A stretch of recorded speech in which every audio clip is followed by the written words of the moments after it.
Juniors, और मुझे लगता है कि हम चैप्टर 2 और चैप्टर 1 खत्म कर चुके हैं। और अगर तुम होशियारों ने रिवाइज कर लिया होगा तो अच्छी बात है, नहीं किया होगा तो जाके रिवाइज कर लो। और फिर मैं किससे मिलवाती हूँ हमेशा आपको?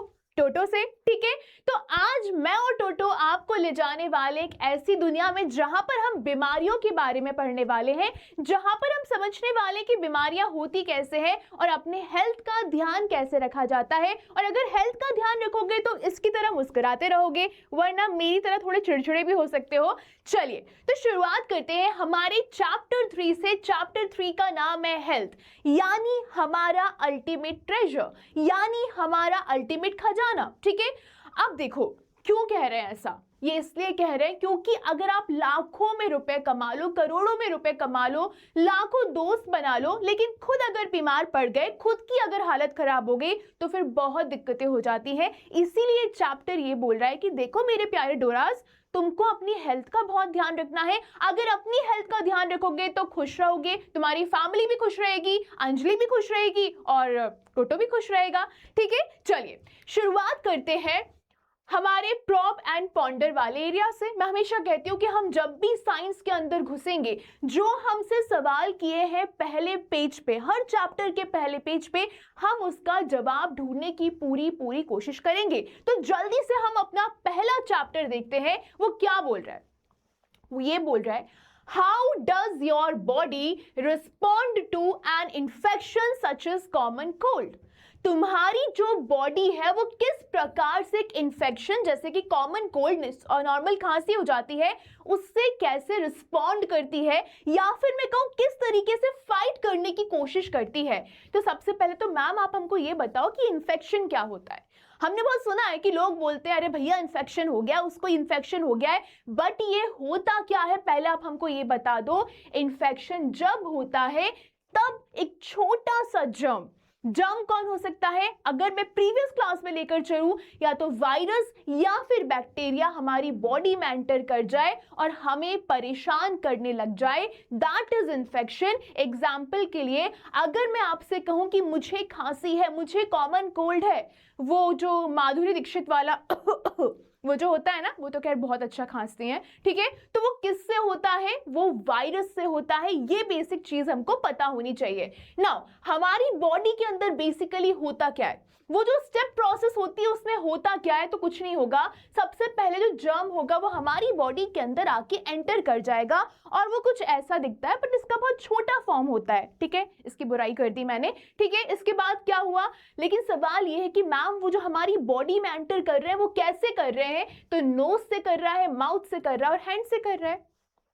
दूसरा स्टेप क्या है, बॉडी उस डेंजर को नोटिस कर लेती है। जैसे कि हमारे घर में कभी कोई घुस आया, ठीक है, कोई अनजान व्यक्ति घुस गया और हम थोड़ा सहम जाते हैं, हम थोड़ा समझ जाते हैं कि भैया इससे संभल के रहना है, इसको पकड़ के रखना है, ऐसा नहीं कि हम पे हमला कर दे। तो उसी तरीके से बॉडी भी समझ जाती है कि खतरा एकदम सामने है, तो बॉडी क्या बोलती है, भाई दुश्मन अंदर आ चुका है, दुश्मन अंदर आ चुका है, अब बच के रहना है। और स्टेप 3 में जो व्हाइट ब्लड सेल्स होती हैं वो जाग जाती हैं, जो हमारी बॉडी के गार्ड्स होते हैं वो जाग जाते हैं, एंड वो क्या होते हैं, बॉडी सोल्जर्स होते हैं, जो हमारी बॉडी को बचाने का पूरा काम करते हैं, जो हमको बीमारी से बचाते हैं। एंड बॉडी क्या करती है, आपको सिम्टम्स दिखाने लगती है। जैसे कि मान लो कोई घर में घुस गया, ठीक है, अब हमें बाहर वाले को बताना है, कोई हमको बचा ले, तो हम क्या करेंगे, सिम्टम्स दिखाएंगे ना, चिल्लाएंगे बचाओ बचाओ बचाओ, या फिर क्या करेंगे, पुलिस को कॉल कर देंगे, राइट। तो ये क्या हो गया, हम सिम्टम्स बताने की कोशिश कर रहे हैं कि देखो भैया हमारे घर में कुछ तो कोई घुस आया है जो कि हमारे लिए सही नहीं है। उसी तरीके से व्हाइट ब्लड सेल तैयार हो जाएंगे फाइट करने के लिए, और वो आपकी बॉडी क्या करेगी, सिम्टम्स दिखाना शुरू कर देगी। जैसे कि वो छींकना शुरू कर देगी कि भाई छींको, बताओ कि तुम्हारे अंदर जर्म्स घुस चुके हैं, भाई फीवर ले आओ, ताकि पता चल जाए कि तुम्हारे अंदर जर्म्स घुस चुके हैं। और कफ होना शुरू हो जाता है, आपका गले में कफ बैठना शुरू हो जाता है, राइट। एंड देन जर्म क्या होते हैं, जर्म से लड़ा जाता है एंड बॉडी स्लोली जीत जाती है। आया इतना समझ में, ठीक है। तो ये आपके पास पूरी स्टेप्स होनी चाहिए, कुछ इस प्रकार से काम करता है। लेकिन मैम एक बात बताओ, आपने हमको ये तो बोला कि बॉडी लड़ रही है, ठीक है दी, आपने हमको ये बोल दिया कि बॉडी लड़ रही है, सिम्टम्स दिखा रही है, बट इसमें ये क्या नया आ गया? हम ये तो मान रहे कि जर्म्स हमारे अंदर आ चुके हैं, बट इसमें फीवर, कोल्ड और कफ आने वाली क्या बात थी? बात एक्चुअली बहुत जरूरी है। फीवर क्या करता है? फीवर में बेसिकली जो आपकी बॉडी है वो खुद को हीट करने लगती है, खुद को गर्म करने लगती है ताकि वो जर्म्स को मार सके। ओके, एंड देन अगर मैं खांसी की बात कर रही हूं, अगर मैं कफ की बात कर रही हूं, तो बॉडी क्या करती है? जर्म्स को बाहर भेजने की कोशिश करती है। हमने किया ना, आप छी किया, तो वो कोशिश कर रही है कि जर्म्स हमारे बाहर निकल जाए। एंड देन रनी नोज, अरे जो बह रही है, नाक एकदम धड़ाधड़ बह जा रही है, वो क्यों हो रहा है? ताकि वो जर्म्स को ट्रैप करके और नाक के बहाने हमारी बॉडी से निकाल दे। तो ये सारे रीजंस इसलिए होते हैं, ये चीज आपको ध्यान रखनी है, ठीक है। चलिए अब ये इंपॉर्टेंट पॉइंट है, ये तुम्हारे लिए है। क्या इंपॉर्टेंट पॉइंट है डोरास? कि ये सिम्टम्स गंदे नहीं होते हैं। तुमको लग रहा है कि गंदे होते हैं, बट यकीन मानो बॉडी तुम्हें बचाने के लिए इतनी मेहनत कर रही है, बेचारी खुद को बीमार कर रही है। क्या बीमार कर रही है दीदी? हमें रोना पड़ता है, हमारी नाक बहरी होती है, हमारी क्रश हमको देख के ऐसे कर रही होती है। ऐसा कुछ भी नहीं है। देखो, बॉडी फाइट करेगी, तुम्हारे लिए करेगी ना, किसी और के लिए तो करेगी नहीं। तो इसका मतलब क्या होता है कि आपकी बॉडी फाइट कर रही है जर्म से सिर्फ तुम्हारे लिए। Common cold shows that our bodies defence system is working. ये प्रूफ होता है कि हाँ, जो हमारी बॉडी का डिफेंस सिस्टम है, जो हमको बचाता है, वो हमारे लिए लड़ रहा है, वो हमारे लिए काम कर रहा है। ठीक है, आया समझ में इतना? आगे बढ़े, चलो अगला question. We rarely see smallpox और पोलियो टुडे। आज के टाइम पे हम स्मॉल पॉक्स या पोलियो बहुत रेयरली देखते हैं अपने आसपास, right? But diabetes and heart problems are common. आपने सुना होगा कि भैया वो फलाने इंसान को डायबिटीज हो गई है, भैया उस फलाने इंसान को हार्ट की प्रॉब्लम्स हो गई हैं, राइट? तो ऐसा क्यों है? आजकल ऐसी बीमारियां ज्यादा क्यों सुनाई दे रही हैं? इसका मुझे जवाब चाहिए। तो इसका जवाब जब मैंने और टोटो ने ढूंढा तो हमको ये समझ में आया कि पहली बात तो लोगों को ये समझाना पड़ेगा कि भैया जो पुरानी बीमारियां होती थी और जो आज की बीमारियां, उनमें डिफरेंस क्या है। ओके, तो पहले वो देख लो। अगर मैं पुरानी बीमारियों की बात करूं तो स्मॉल पॉक्स, पोलियो एंड ये सब जर्म्स के कारण होते थे, कीटाणु के कारण होते थे, ठीक है। लेकिन अगर मैं नई कॉमन डिजीज के बारे में बात करूं तो आज के टाइम पे आपने बहुत सुना होगा कि उस फलाने इंसान को डायबिटीज हो गई है, उस फलाने इंसान को हार्ट की बीमारी हो गई है। एंड ये कैसे होता है? लाइफस्टाइल के कारण होता है, कीटाणु के कारण नहीं हो रहा है, ये लाइफस्टाइल के कारण हो रहा है। आप जिस तरीके से रहते हो उस वजह से हो रहा है। दीदी इसका क्या मतलब हुआ? हम तो बढ़िया तो रह रहे हैं, आके फोन चलाते हैं, इंस्टा चलाते हैं, देखते हैं, बढ़िया जिंदगी जा तो रही है, इसमें क्या बुराई हो गई? बुराई हो गई। समझाने की कोशिश करती हूँ कैसे। देखो, सबसे पहले तो मुझे इसका जवाब देना है कि ये जो स्मॉल पॉक्स है और ये जो पोलियो है वो आज के टाइम पे इतना कम कैसे? देखो, क्योंकि इनकी वैक्सीनेशन आ गई है, सुई चुबा दी, ओके, वैक्सीनेशन हमने दे दी। क्लीन ड्रिंकिंग वाटर आज के टाइम पे मोस्टली लोग अफोर्ड कर सकते हैं, बहुत लोग नहीं भी कर सकते हैं, बट बहुत लोग कर सकते हैं। और हमें पूरी कोशिश करनी है कि भैया सब लोग कर पाए, हमारा इंडिया बेस्ट होना चाहिए, राइट? देन बेटर हॉस्पिटल्स हो गए हैं, लोगों को इलाज मिल जाता है अच्छे से, एंड हेल्थ अवेयरनेस बढ़ गई है। लोग सीखने लगे हैं कि हमको क्लीन तरीके से रहना है, हमको संभल के रहना है, हमको चीजें साफ सुथरी रखनी है। एग्जाम्पल के लिए अगर मैं पोलियो ड्रॉप्स की बात करूं, 2 बूंद जिंदगी की, अगर मैं पोलियो ड्रॉप्स की बात करूं तो इसने मिलियंस ऑफ चिल्ड्रन की लाइफ को बचाया है। ये चीज तो हमको समझ में आती है, ठीक है। लेकिन मैम एक बात बताओ दी, ये जो डायबिटीज होता है और ये जो हार्ट प्रॉब्लम्स है वो क्यों बढ़ रहे हैं? तो मैंने आपसे कहा था कि मॉडर्न लाइफस्टाइल बिगड़ चुका है। काहे बिगड़ चुका है भैया? ऐसा क्या हो गया है? मैं बताती हूँ ना। तुम लोग जब देखो तब जंक फूड खा रहे हो, ठीक है। तुम नहीं खा रहे हो तो तुम मेरे बेस्ट डोराज हो, वरना तुम लोग गंदे डोरा हो, ठीक है। टोटो पता है क्या करता है? देखिए कितना स्लिम ट्रिम है। टोटो नहीं खाता गलत चीजें, टोटो अच्छी चीजें खाता है, मैं खाती हूँ, ठीक है। इसलिए टोटो क्या करता है? ग्लो करता है, भले हरे रंग का ग्लो करता है पर करता है। इसी प्रकार से मैं आपसे कहना चाहती हूँ, जब आपके पेरेंट्स आपको मना करते हैं, जब आपके भैया दीदी आपको मना करते हैं, जब आपको कोई भी आपके भले के लिए मना करता है, तो सुन लिया करो। बहुत ज्यादा जंक फूड आज तुमको समझ में नहीं आ रहा है कि क्या ही फर्क पड़ता है, एक ही जीवन, एंजॉय करो बाबा। डिसिप्लिन बहुत जरूरी है, डिसिप्लिन पढ़ाई के लिए भी जरूरी है, लाइफ के लिए भी जरूरी है और अपनी हेल्थ के लिए भी जरूरी है। वो आपको आगे जाके नुकसान पहुंचाएगा ही पहुंचाएगा। लेस फिजिकल एक्टिविटी, हम फिजिकल एक्टिविटी नहीं करते, बैठ गए टीवी के सामने, बैठ गए लैपटॉप के सामने, बैठ गए बड़ी स्क्रीन के सामने, पड़े ही रहते हैं बिस्तर पे, क्या ही करना है, क्यों ही जाना है, सब कुछ तो यहाँ पर मिल रहा है। बाबा जितना हो सके रनिंग करने का, जितना हो सके डांस करने का, डांस तो कितनी बढ़िया चीज होती है, जितना हो सके योगा करने का, जितना हो सके मेडिटेशन करने का। आफ्टर दैट बहुत ज्यादा स्क्रीन टाइम, मोबाइल में तो ऐसा लगता है पूरी दुनिया बस जाती है, बस देखे जा रहे हैं देखे जा रहे हैं। अब ये मत बोलना कि हाँ अब तो ट्रोल करेंगे, तुम भी तो आते हो, आप भी तो आते हो इस पूरे स्क्रीन पे पढ़ने के लिए। पढ़ाई वाली बात अलग होती है।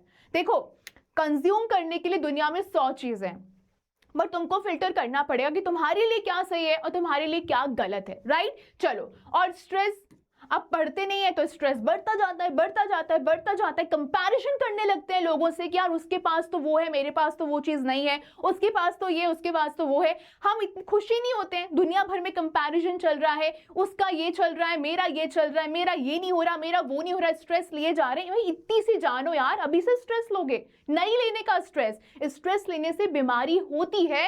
एंड लेट स्लीपिंग हैबिट, और लगे 2-2 बजे तक अपने चांद के टुकड़े से बात करने के लिए, तो भैया चांद के टुकड़े को बोलो ना कि भाई तू भी सुबह 5 बजे उठ जा, मैं भी सुबह 5 बजे उठ जाएंगे, फिर बात करेंगे। तो वो तो होता नहीं है, तो उसको भी सिखाओ कि भैया बीमारी नहीं हमको लेनी है। तो अगर मैं डायबिटीज और हार्ट प्रॉब्लम की बात करूं और सिंपल कंपैरिजन करूं उनका पिछले टाइम से और अभी के टाइम से, तो पहले के टाइम पे जो लाइफस्टाइल थी वहां पे लोग ज्यादा चलते थे, आजकल लोग ज्यादा बैठते हैं, ठीक है, सिंपल फूड खाते थे। आजकल मार्केट में आपको करोड़ों चीजें मिल जाएंगी, कोरियन ट्रेंड चल रहे हैं, शॉर्ट ट्रेंड चल रहे हैं, ये खाना है वो खाना है, ये खाना है वो खाना है, बट बॉडी के अंदर जो बैंड बज रही है वो तो कोई नहीं बता रहा है तुमको, राइट। एंड लेस स्ट्रेस लेते थे, अभी इतना स्ट्रेस लेने लगे हैं, स्पेशली कंपैरिजन करके। पढ़ाई का स्ट्रेस तो नहीं लेना है, उसके लिए तुम लोग सही जगह पर आ चुके हो, बट कंपेयर कर रहे हैं दुनिया से जाके खुद को, तो वो भी बहुत बहुत गलत है। तो अगर मैं 1 लाइन मेमोरी पॉइंट आपके लिए बताऊं तो मेरे साथ रीड करना, germ diseases reduced due to science, lifestyle diseases increased due to our habits। जो कीटाणु वाली बीमारियां थी वो साइंस की वजह से कम हो गई, इसलिए मैंने कहा था साइंस एक नंबर चीज है, बढ़िया चीज है, लेकिन जो लाइफस्टाइल की डिजीज है वो खुद हमारी हैबिट्स की वजह से बढ़ती जा रही है। ओके, चलिए अब आता है थर्ड सवाल, could climate change lead to new types of diseases. बहुत सही सवाल है। वो क्या पूछना चाह रहा है कि आपने सुना होगा कि क्लाइमेट में इतना बदलाव आ रहा है, कभी भी बारिश हो रही है, कभी भी सर्दी आ रही है, कभी भी गर्मी आ रही है, क्या इससे हमें बीमारी हो सकती है? ये बहुत सही सवाल है, ठीक है, आप समझने की कोशिश करना।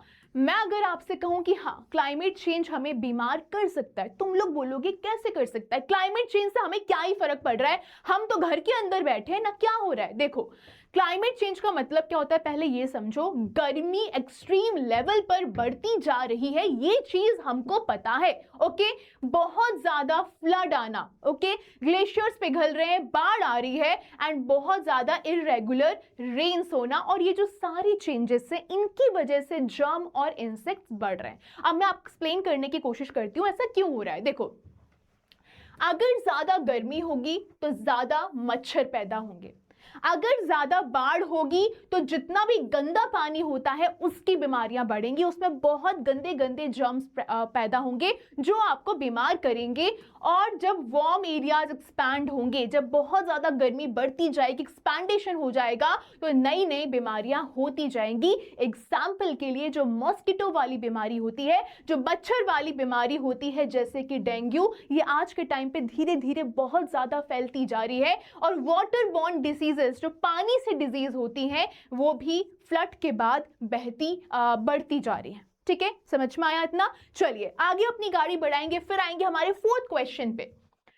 दी आपने हमसे कहता कि स्ट्रेस नहीं लेने का, ठीक है हम नहीं लेते हैं स्ट्रेस, पर हमको जवाब दो। आपने कहा है कि हम सवाल पूछ सकते हैं, तो हमको जवाब दो कि ये जो स्ट्रेस होता है, जैसे कुछ इमोशंस होते हैं, स्ट्रेस हो गया, चिंता करना, वो हमको बीमार कैसे कर लेते हैं, बताओ हमको। ठीक है, मैं बताने की कोशिश करती हूँ, ध्यान से सुनना। सबसे पहले आप ये समझो, ये लाइन अपने दिमाग में घुसा लेना, ठीक है, आपका दिमाग और आपकी बॉडी एक दूसरे से कनेक्टेड है। अगर आप यहां से खुश नहीं हो तो बॉडी भी आपका वो इफेक्ट दिखाएगा, बाल झड़ना शुरू हो जाएंगे, ग्लो चले जाएगा एंड बहुत सारी दिक्कतें होने लगती हैं। लेकिन अगर आप खुश रहोगे तो आप चीजें हैप्पी हैप्पी होके करोगे, टोटो की तरह खुश रहोगे तो क्या होगा, आप खिलखिलाते रहोगे हमेशा।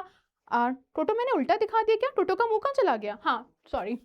तो आप हमेशा खिलखिलाते रहोगे और हरे भरे रहोगे। ओके, तो हमको यही बताने की कोशिश करी जा रही है, जब आप स्ट्रेस में रहते हो तो आपका दिमाग ऑल टाइम चिंता में रहता है कि यार ये करना है, यार ये करना है, आज तो पूजा ने वो वाली ड्रेस पहनी थी, मेरे पास तो वो ड्रेस भी नहीं है, यार आज पूजा ने वो वाली फोटो डाली थी, मेरे पास तो वो जगह भी नहीं है, मैं कैसे जाऊंगी, क्या करूंगी।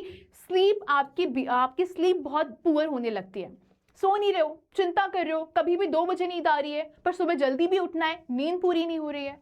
एपेटाइट रिड्यूसेस, खाना अच्छे से नहीं खा रहे हो, पानी अच्छे से नहीं पी रहे हो, बस टेंशन में ही रहते हो, दुनिया पूरी भूल चुके हो, रियलिटी से बाहर जा चुके हो और बॉडी डिफेंस्ड। अब जब आप देखो दिमाग से वीक हो गए, बॉडी से वीक हो गए, तो अंदर का जो डिफेंस सिस्टम है वो भी आपका वीक होने लगता है, वो भी अपनी लड़ने की क्षमता खोने लगता है, राइट। तो रिजल्ट क्या होता है, हम बहुत इजीली जल्दी जल्दी बीमार पड़ने लगते हैं, हमें ऑल टाइम हेडेक होता है, हमारा पूरा टाइम पेट दुखता रहता है और हमारी इम्यूनिटी वीक हो जाती है। तो अगर मैं सिंपल एग्जाम्पल दूं आपको, अगर एक बच्चा हमेशा एग्जाम्स के लिए डरा रहेगा, डोराज ये तुम्हारे लिए है, अगर तुम लोग हमेशा एग्जाम के लिए डरे रहोगे, हैप्पी होके नहीं पढ़ोगे, सिर्फ ऐसा है कि लास्ट मोमेंट पे पढ़ लेंगे, जाके ये कर लेंगे, अगर पढ़ाई को एंजॉय नहीं करोगे तो बिलीव मी आप बहुत कम सोगे, आप बहुत कम खाओगे, लेकिन बहुत ज्यादा बीमार पड़ोगे, जो तुमको नहीं करना है। अभी तुम इतने प्यारे से हो, इतने छोटे से हो, तो बीमार नहीं होना है।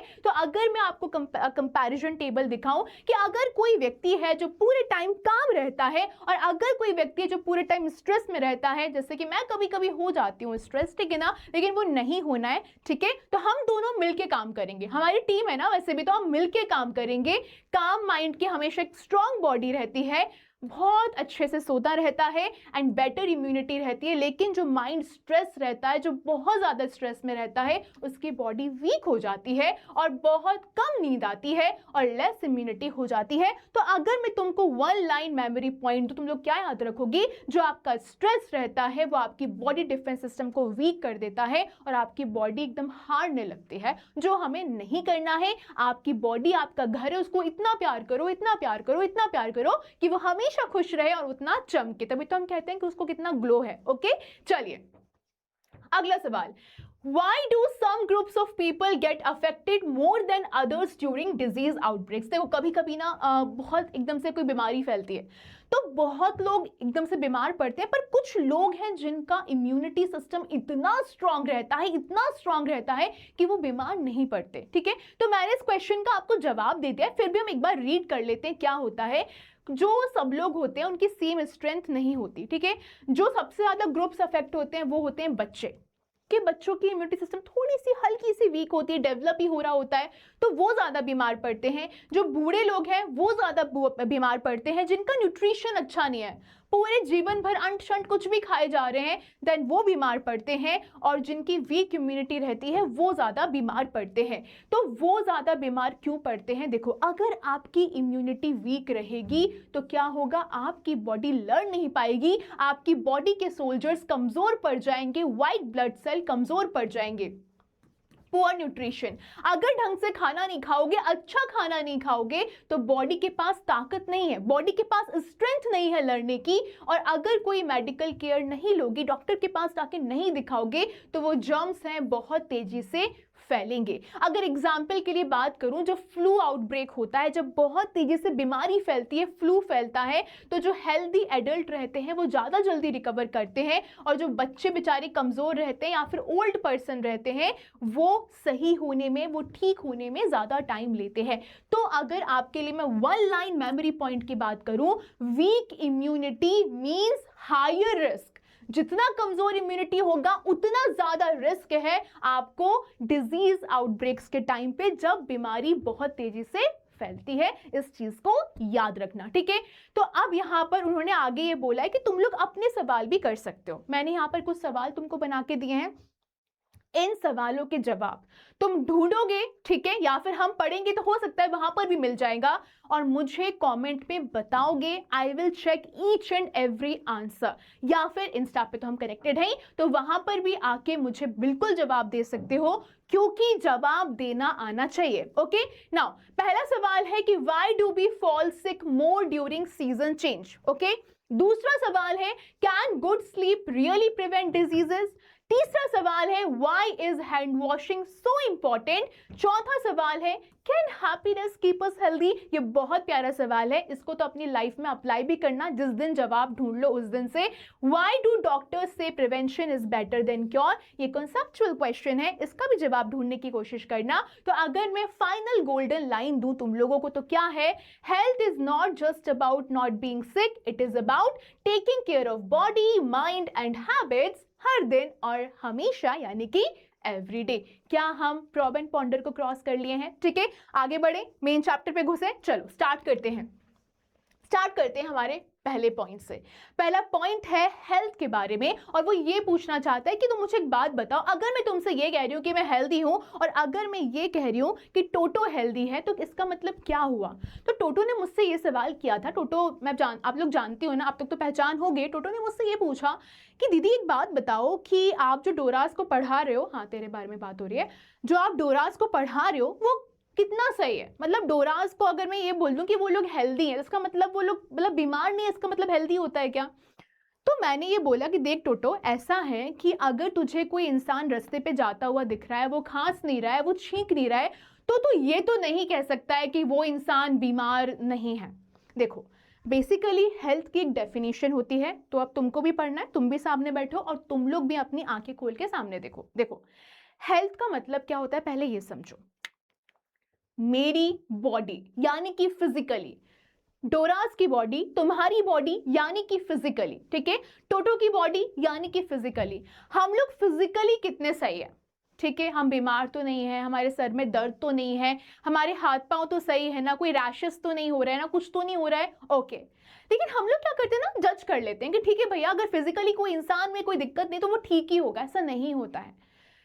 दूसरी चीज होती है मेंटल, यहां से, ठीक है, आज के टाइम पे मेंटल हेल्थ प्रॉब्लम्स बहुत बढ़ रही हैं। और अगर मैं चैप्टर में आगे बढ़ूं उसके पहले मैं एक चीज आपसे कहना चाहूंगी, लाइफ में कुछ भी दिक्कत हो, अंजलि दीदी आपके लिए हमेशा है। बस मैसेज करो, कुछ भी दिक्कत है। हम इतने छोटे हैं कि हमें स्ट्रेस नहीं लेना है, हमारे पास जीवन में हर चीज का सोल्यूशन है, ठीक है। अब मैं बाबा बाद में बनूंगी, पहले हम आगे बढ़ते हैं, ठीक है, चलो। सो फर्स्ट बिग क्वेश्चन, पहला जरूरी सवाल क्या है कि हेल्दी पर्सन का मतलब ये होता है कि जिसके पास कोई डिजीज नहीं होती? तो ऐसा बिल्कुल भी नहीं है। हेल्थ का मतलब नॉट जस्ट बीइंग सिक से भी बहुत ज्यादा है, ठीक है। चलिए, What do news clipping tells about people's health? When we see news on notice boards, TV, we read about. ठीक है, चलो आगे बढ़ते हैं। बेसिकली यहाँ पर बात करी जा रही है कि हेल्थ जो स्ट्रेस होता है, जैसे मान लो स्ट्रेस मुझे हो रहा है, मेरी बॉडी पूरी सही है, मैं बढ़िया हूँ, बहुत सुंदर लग रही हूँ, तैयार होकर पार्टी में जा रही हूँ, लेकिन अगर मैं यहाँ से सही नहीं हूँ तो क्या मैं हेल्दी हूँ? नहीं, आप हेल्दी नहीं हो। अगर मैं डिप्रेस्ड हूँ, बहुत सुंदर लग रही हूँ, पार्टीज में घूम रही हूँ, ठीक है, प्रिटेंड कर रही हूँ खुश होने का, क्या मैं हेल्दी हूँ? नहीं, मैं हेल्दी नहीं हूँ। अगर मुझे लाइफस्टाइल डिजीजेस ने अंदर से पकड़ लिया है, कोई व्यक्ति है जिसको कैंसर हो रहा है, जिसको डायबिटीज हो रही है, क्या वो हेल्दी है? नहीं, नहीं है। जो बच्चे हैं, हाँ, यहाँ पर डोरास की बात हो रही है, जो चिल्ड्रन है वो बहुत ज्यादा टाइम अपना स्क्रीन पे बिता रहे हैं, क्या वो हेल्दी हो पाएंगे? बिल्कुल नहीं हो पाएंगे, आगे उसका इफेक्ट दिखाई देगा। और जो लोग हैं वो लोनली फील कर रहे हैं, क्या वो हेल्दी हैं? नहीं, वो भी हेल्दी नहीं है। बेसिकली हमको क्या बताना चाह रहा है, अगर लोगों को बुखार नहीं है, अगर लोगों को कफ नहीं है, इसका मतलब ये नहीं है कि वो बीमार नहीं है, हो सकता है वो तब भी बीमार होंगे। इसीलिए अब हमें ये समझना है कि बीइंग हेल्दी का मतलब क्या होता है। बहुत ध्यान से देखना सामने और इन 3 पार्ट्स को अपनी लाइफ में डाल लेना।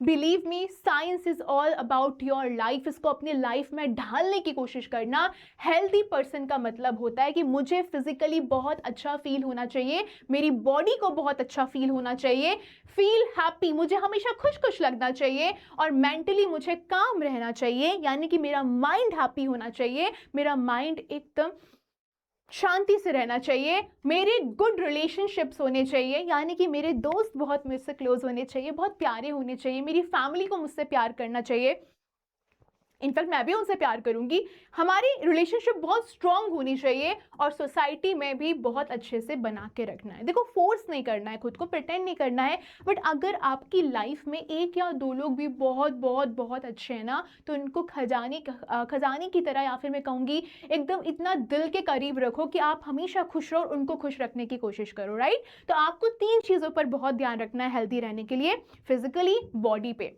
मेंटली माइंड पे, और इमोशनली यानी कि अगर रिलेशनशिप्स की बात करी जाए फैमिली के साथ, फ्रेंड्स के साथ, रिश्तेदारों के साथ, राइट। चलिए, तो हेल्थ के 3 पार्ट्स होते हैं, ये बहुत इंपॉर्टेंट है, यहां से सवाल बनेगा, ठीक है। हेल्थ के 3 पार्ट्स होते हैं। पहला होता है फिजिकल हेल्थ, यानी कि बॉडी हमारी माशाल्लाह बहुत स्ट्रांग होनी चाहिए, हम दौड़ सकने चाहिए, हमें खाना अच्छे से आना चाहिए। फिर आता है मेंटल हेल्थ, हमारा माइंड बहुत शांत होना चाहिए, बहुत काम होना चाहिए, हमेशा चिंता नहीं करते रहना है कि यार ऐसा हो गया, यार वैसा हो गया, ऐसा नहीं करना है। और फिर आता है सोशल हेल्थ, यानी कि हमारे रिश्तेदारों से, यानी कि दोस्तों से, परिवार से, और फिर अंजलि से और टोटो से हमसे रिश्ते बहुत अच्छे होंगे। अगर हम जुड़े रहेंगे, हैप्पी रहेंगे, तो क्या होगा, हमारे दोस्त रहेंगे, हम अच्छे से बात कर पाएंगे, अपने दिल की बात शेयर कर पाएंगे, तो हम फिर भी खुश रहेंगे और एग्जाम अच्छे से दे पर आ पाएंगे। तो आपसे सवाल पूछा जा सकता है कि हेल्थ के कितने पार्ट्स होते हैं, आप बोलोगे 3 पार्ट्स होते हैं। और अगर आप ऐसी टेबल बनाकर आ गए तो मैम और सर तो इतने खुश होकर नंबर देंगे कि पूछो मत, ठीक है। चलिए, तो मैम एक बात बताओ, एक बात बताओ, क्या हमको इन सारी चीजों की जरूरत है? हाँ, हमको इन सारी चीजों की जरूरत है।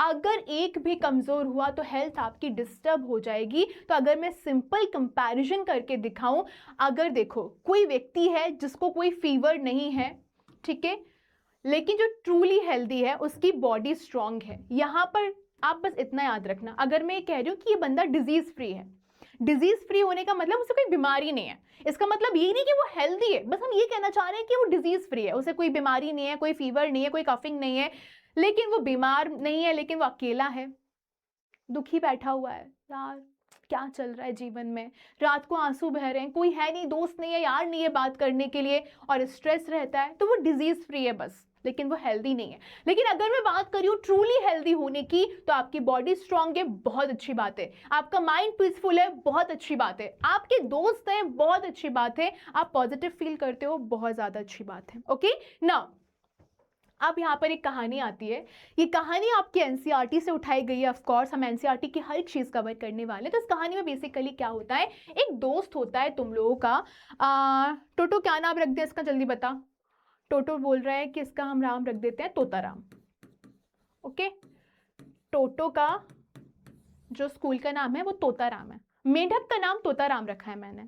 ओके, चलो, तो एक बच्चा रहता है क्लास 8 का, तोताराम, वो अपना शहर बदलता है। ओके, जैसे मान लो वो भोपाल में रहता होगा, उसके बाद उसको कहीं बड़े शहर जाना पड़ता है, नोएडा जाना पड़ता है। ओके, अब उसका शहर बदलता है, उसको नए स्कूल में एडमिशन मिलते हैं, कोई फ्रेंड तो रहता नहीं है, ऑफ कोर्स शहर बदला है तो कोई फ्रेंड नहीं रहता, और उसके पेरेंट्स जॉब करते हैं, बहुत ज़्यादा बिजी रहते हैं। अब तोताराम को ना बहुत दिक्कतें होने लगी। क्या दिक्कतें होने लगी? सबसे पहली बात तो बहुत लोनली फील करता था, क्योंकि दोस्त नहीं है, बहुत उदास रहता था कि यार क्या करें, नए शहर में कुछ है ही नहीं। अब क्या किया, जब दोस्त नहीं है, कुछ नहीं है, तो उठा लिया हथियार, फोन का बहुत ज्यादा इस्तेमाल करना शुरू कर दिया। तो अब उसने क्या किया, लोनलीनेस से बचने के लिए अपने जो वर्चुअल फ्रेंड्स रहते हैं उनसे दोस्ती करने की कोशिश करी, या फिर रील्स देखना शुरू कर दिया। ठीक है, एक्सट्रीम में रील्स देखना भी बहुत गलत बात होती है। फिर उसको और बुरा लगा तो सोशल मीडिया का प्रेशर आने लगा। ठीक है, सोशल मीडिया का प्रेशर मतलब कैसे कि कोई कुछ कर रहा है, कोई कुछ कर रहा है, कोई वहां पर एंजॉय कर रहा है, तो वो और ज्यादा डिप्रेशन में जाने लगा कि यार ये क्या है, लोग इतना एंजॉय कर रहे हैं, मेरे पास ना मेरे पेरेंट्स है, मेरे पास ना मेरी फैमिली है, मेरे पास ना मेरे फ्रेंड्स हैं।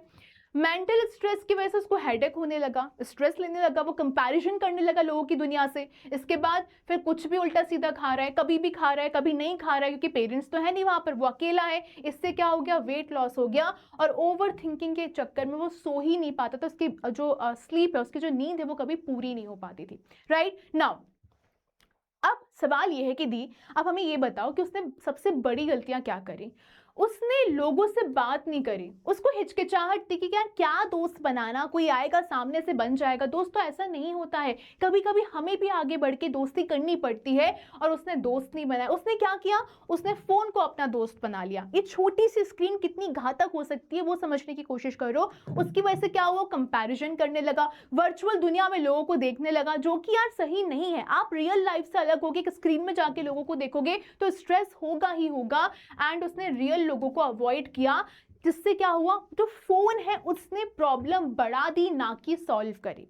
फाइन। अब डॉक्टर की एडवाइस क्या थी, डॉक्टर ने ये बोला कि देखो तोताराम, तुम ना अपना स्क्रीन टाइम कम कर दो एंड काउंसलर से मिलने की कोशिश करो। अब काउंसलर ने कैसे हेल्प करी, उसने हेल्प करा उसको कि भैया दोस्त बनाना शुरू कर, मैं तेरी मदद करता हूँ कि दोस्त कैसे बना सकता है। उसने उसको इमोशनल सपोर्ट दिया, उसने उसको सुना, उसकी तकलीफ को समझा और उसको प्रॉपर अच्छे से लिसन करके सोल्यूशन देने की कोशिश करी और उसके सोशल लाइफ को सुधार दिया। तो क्या हुआ, इससे क्या हुआ, body plus mind plus social life उसकी सारी इंप्रूव हो गई। ठीक है, अब देखो, थिंक एंड रिफ्लेक्ट, थोड़ा सोचना एंड देन आंसर देने की कोशिश करना। What was the cause of the boys health problem, क्या क्या दिक्कत हुई थी, लड़के को जो बीमारी हुई है उसका कारण क्या था। उसका कारण ये था कि वो अकेला रहता था, अकेला नहीं रहने का, दोस्ती यारी करने का, घूमने का, मस्ती करने का, एंड बहुत ज्यादा स्क्रीन टाइम था, कोई सोशल इंटरेक्शन नहीं था किसी के साथ और मेंटल स्ट्रेस बहुत ज्यादा था। पर यहाँ पर एक चीज समझे तुम लोग, कोई कीटाणु से बीमार नहीं पड़ा है वो, यहाँ पर जर्म्स का कोई रोल नहीं था। वो कहेंगे भैया हमको बदनाम मत करो, तुम लोग अपना अपना देख लो भाई जाके, हमने तुमको बर्बाद तो नहीं किया, हमने तुमको तो बीमार नहीं किया, उसे कोई इन्फेक्शन नहीं था, बस मेंटल और सोशल प्रॉब्लम्स की वजह से ये सारी दिक्कतें होना शुरू हुई थी। अब हमारा अगला सवाल है, how did habits and surroundings affect him, जो उसकी आदतें थी, जो उसके आसपास का कल्चर था, एरिया था, उसने उसको किस तरीके से अफेक्ट किया था। तो देखो, नई सिटी थी तो क्या हो गया, उसको बहुत अकेला अकेला महसूस होना शुरू हो गया, कोई दोस्त नहीं था तो मेंटल स्ट्रेस होना शुरू हो गया, फोन एडिक्शन की वजह से उसका मूड पूरे टाइम खराब रहता था एंड कोई सोशल सपोर्ट नहीं था, सिर्फ उसकी हेल्थ को बहुत ज्यादा खराब होने में टाइम नहीं लगा, वो एक्चुअली उसकी हेल्थ खराब होती चली गई, वो बीमार होता चला गया। तो अब आपने सुना होगा WHO, वर्ल्ड, ठीक है ना, आपने सुना होगा ना, सुना WHO, कोविड-19 के टाइम पे ये बहुत आया था। ठीक है, तो इन्होंने एक ना डेफिनेशन दी है हेल्थ की। उनकी डेफिनेशन ये कहती है कि देखो देखो डोरास, इतना याद रखना, अगर आपसे कोई कह रहा है कि हेल्थ का मतलब क्या होता है, हेल्दी का मतलब क्या होता है, तो वो हमें हमेशा होता है फिजिकली खुश रहने का, मेंटली खुश रहने का, सोशली खुश रहने का। Physical mental social, physical mental social. तो यहां पर कीवर्ड्स को याद रखना, आपसे सवाल पूछा जाएगा, what is the definition of health according to WHO। तो आप क्या बोलोगे, according to world health organisation, health एक स्टेट रहता है, कीवर्ड्स को पकड़ना, हेल्थ एक स्टेट रहता है, कैसा स्टेट रहता है, complete physical mental and social wellbeing का, not just absence of disease. Health का मतलब ये नहीं होता है कि व्यक्ति बीमार नहीं है तो वो हेल्दी है, नहीं, हेल्थ एक स्टेट होता है कंप्लीट, क्या कंप्लीट, आपके वेलबींग, कौन सी वेलबींग की बात करी जा रही है, physical mental and social wellbeing की बात करी जा रही है, and not just absence of disease. ये डेफिनेशन तुम लोगों को रटी होनी चाहिए। अब बच्चों की तरह समझे एक बार, सही है, चलो देखो, no disease not enough, strong body होनी चाहिए, हैप्पी माइंड होना चाहिए, गुड सोशल लाइफ होनी चाहिए। जब ये सारी चीजें साथ में मिल जाएंगी, then this is the definition of health. ठीक है, लेकिन एक बात बताओ, जो हेल्थी पर्सन रहता है वो इजीली क्या क्या काम कर सकता है, क्यों हमको ये चीज पढ़ाई जा रही है। तो हेल्थी पर्सन अच्छे से पढ़ सकता है, अच्छे से काम कर सकता है, प्रॉब्लम्स को कामली सॉल्व कर सकता है, फ्रेंड्स के साथ एडजस्ट कर सकता है और डिफिकल्ट सिचुएशंस को आराम से फेस कर सकता है। अब मैंने आपको ये बोला था कि ठीक है, definition of health according to world health organisation, लेकिन अगर हम इंडिया के कॉन्टेक्स्ट में बात करते हैं तो यहां पर आता है आयुर्वेदा। आयुर्वेदा और हेल्थ का क्या संबंध है, देखो, ये इंडियन नॉलेज की बात करी जा रही है, एंशिएंट इंडियन नॉलेज की बात करी जा रही है, प्राचीन भारतीय ज्ञान की बात करी जा रही है। यहां पर होता है हेल्थ बैलेंस। ठीक है, इनकी डेफिनेशन क्या है? Health is the balance. पर किस चीज के बैलेंस? तो ये भी यही बोलते हैं, ये भी यही बोलते हैं कि देखो हेल्थ बैलेंस है तीन चीजों के बीच में। सबसे पहले हमारा शरीर, हमारी बॉडी, दूसरी चीज हमारा माइंड, हमारा दिमाग, तीसरी चीज हमारे सराउंडिंग में लोग कैसे हैं। तो काइंड WHO से डेफिनेशन है, लेकिन इसमें थोड़ा सा अलग है कि health is the balance of body, mind and our surroundings. ठीक है, तो अगर क्वेश्चन में आता है, अगर क्वेश्चन वो पूछेगा कि WHO के हिसाब से डेफिनेशन देना है तो वो वाली देना जो अभी दिखाई थी, और आयुर्वेदा के हिसाब से ये वाली दोगे। समझ में आया? चलो अब इंपॉर्टेंट आयुर्वेदा कॉन्सेप्ट की बात करते हैं, थोड़ा सिंप्लीफाई करके मैंने बताया है। अगर आपसे कोई बोले दिनचर्या, दिनचर्या का मतलब होता है आपका डेली रूटीन। ठीक है, क्या होता है? डी फॉर दिनचर्या, डी फॉर डेली रूटीन। फिर आता है ऋतुचर्या, किसी का नाम ऋतु है यहाँ पे, ठीक है, तो ऋतु को हम हिंदी इंग्लिश में क्या बोलते हैं? सीजन। तो ऐसा जो आपका रूटीन जो आपको सीजन्स के हिसाब से चेंज करना पड़ता है। जैसे कि मैं सर्दियों के टाइम पे गर्म कपड़े पहनूंगा या फिर गर्म चीजें खाऊंगा, गर्म, आपके कल्चर चेंज होने लगते हैं, ठीक है ना, आपके सीजन्स के हिसाब से कल्चर बदलते रहते हैं। एंड देन आता है प्रकृति, प्रकृति मतलब बॉडी टाइप, यानी कि आपको समय पर खाना खाना है, कोशिश करना है।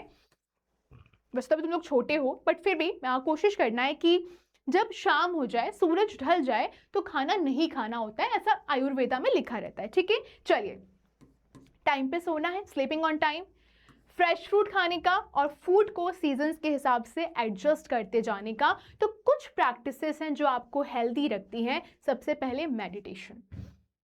मेडिटेशन बहुत ज़रूरी है। क्यों ज़रूरी है? काम माइंड के लिए ज़रूरी है। माइंडफुलनेस, अपना दिमाग को कोशिश करो, स्ट्रेस आएगा, चीज़ें आएंगी, बट ठीक है, माइंडफुलनेस से क्या होता है, आपका जो स्ट्रेस है वो थोड़ा कम हो जाता है। एक्सरसाइज से आपकी इम्यूनिटी बहुत स्ट्रांग होती है। क्लीनलीनेस से बीमारियां काफ़ी कम होती हैं। और अगर सोओगे अच्छे से तो आपकी बॉडी रिपेयर होने का टाइम मिल जाएगा, वो रिपेयर होगी और आपकी बॉडी को बहुत सही हो जाएगी। ठीक है, चलिए, तो अब हमारा फाइनल गोल्डन लाइन क्या है? रीड करें एक बार, बस रीड करके आगे बढ़ेंगे। Study better, work efficiently, handle problems calmly, adjust with friends and face difficult situations। ठीक है, चलिए अब आते हैं हमारे दूसरे पॉइंटर पे, how can we stay healthy, हम हेल्दी कैसे रह सकते हैं। तो पहला मतलब तो ये है कि स्टेइंग हेल्दी का मतलब क्या होता है? दीदी जल्दी से हमको ये समझा दो। तो स्टेइंग हेल्दी का मतलब होता है अपने बॉडी की टेक केयर करना, अपने बॉडी की बहुत अच्छे से ध्यान रखना, taking care of our mind, अपने दिमाग का बहुत अच्छे से ध्यान रखना, अपने सराउंडिंग का ध्यान रखना कि लोग भी अच्छे होने चाहिए हमारे पास आसपास। ऐसा नहीं कि भैया मैं तुम लोगों को ये बोल दिया कि भैया तुम लोग को लोगों से रिश्ते बना के रखने, तो गलत इंसान को भी अपनी लाइफ में लेके आ रहे हो, ये गलतियां मत करना। ठीक है ना, आपके अंदर इतना दिमाग होना चाहिए कि कौन इंसान सही है, कौन इंसान गलत है आपके लिए, right. And taking care of our relationships, यानी कि अपने एनवायरनमेंट का बहुत ध्यान रखना है। हमारे आसपास सफाई होना जरूरी है। अगर आपको स्कूल में लगता है, घर में लगता है, कहीं भी लगता है सफाई नहीं है, तो आप सीधे जाके उनको बोलोगे देखो भैया सफाई करने का। ठीक है, घर पे तो आप खुद भी कर सकते हो। Okay, now health does not come by luck, health कभी भी किस्मत से नहीं मिलती है, हेल्थ आपकी डेली हैबिट से बनती है।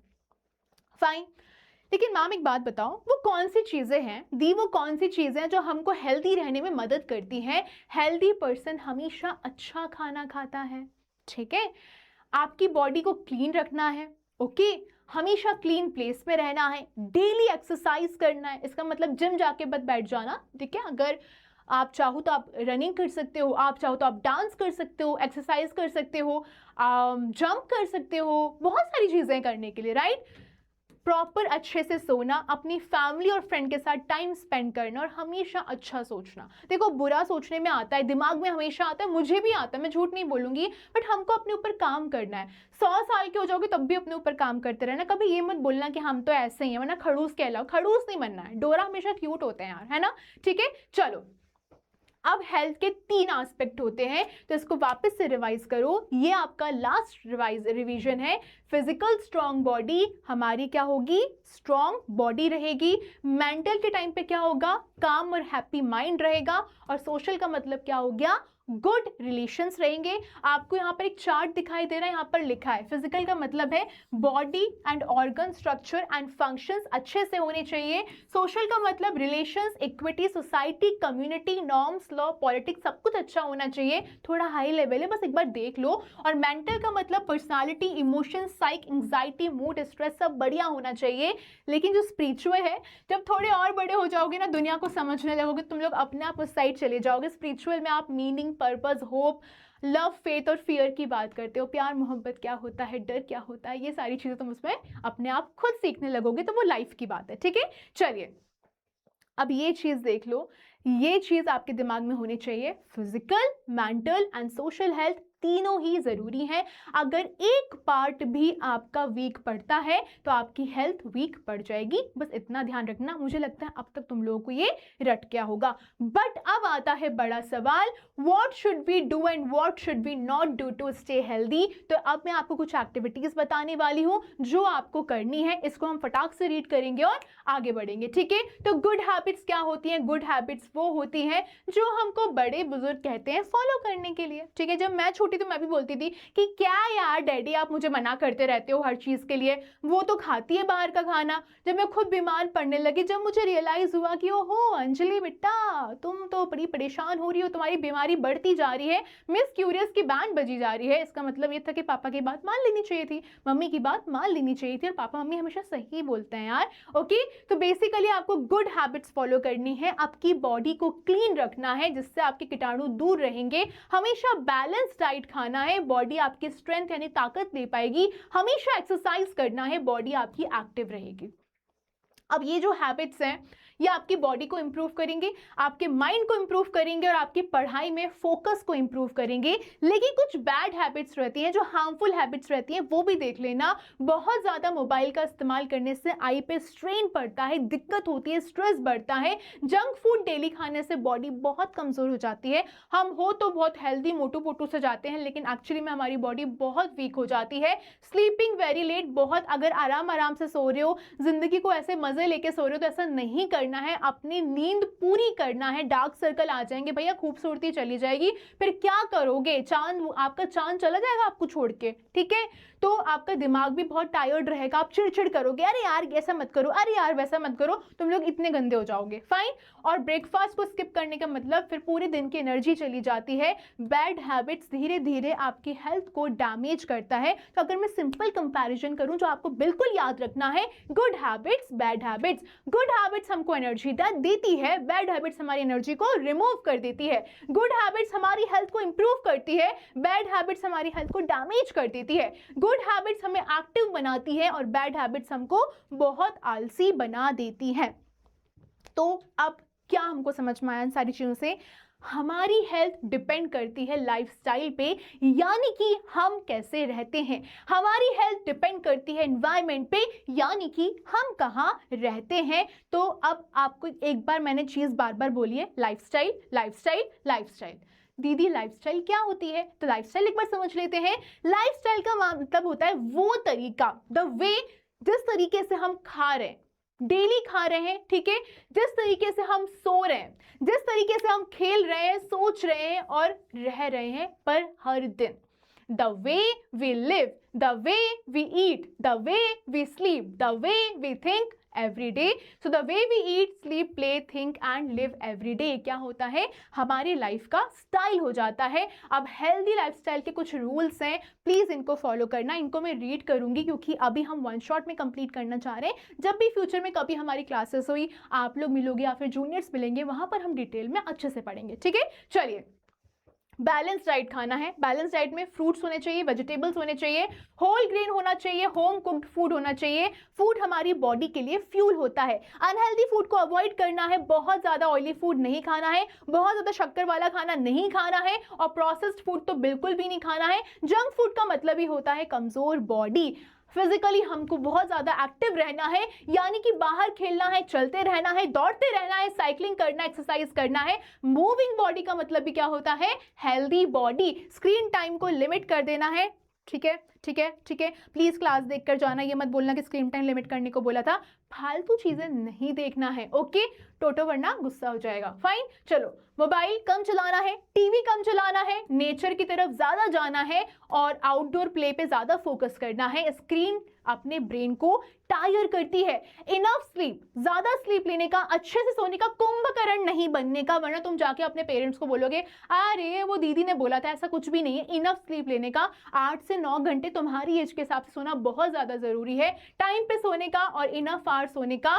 स्लीप आपके बॉडी और माइंड को रिपेयर करती है। योगा और ब्रीथिंग को डेली प्रैक्टिस करने का, योगा, प्राणायाम, सिंपल ब्रीदिंग, काम ब्रीदिंग आपके माइंड को काम करती है।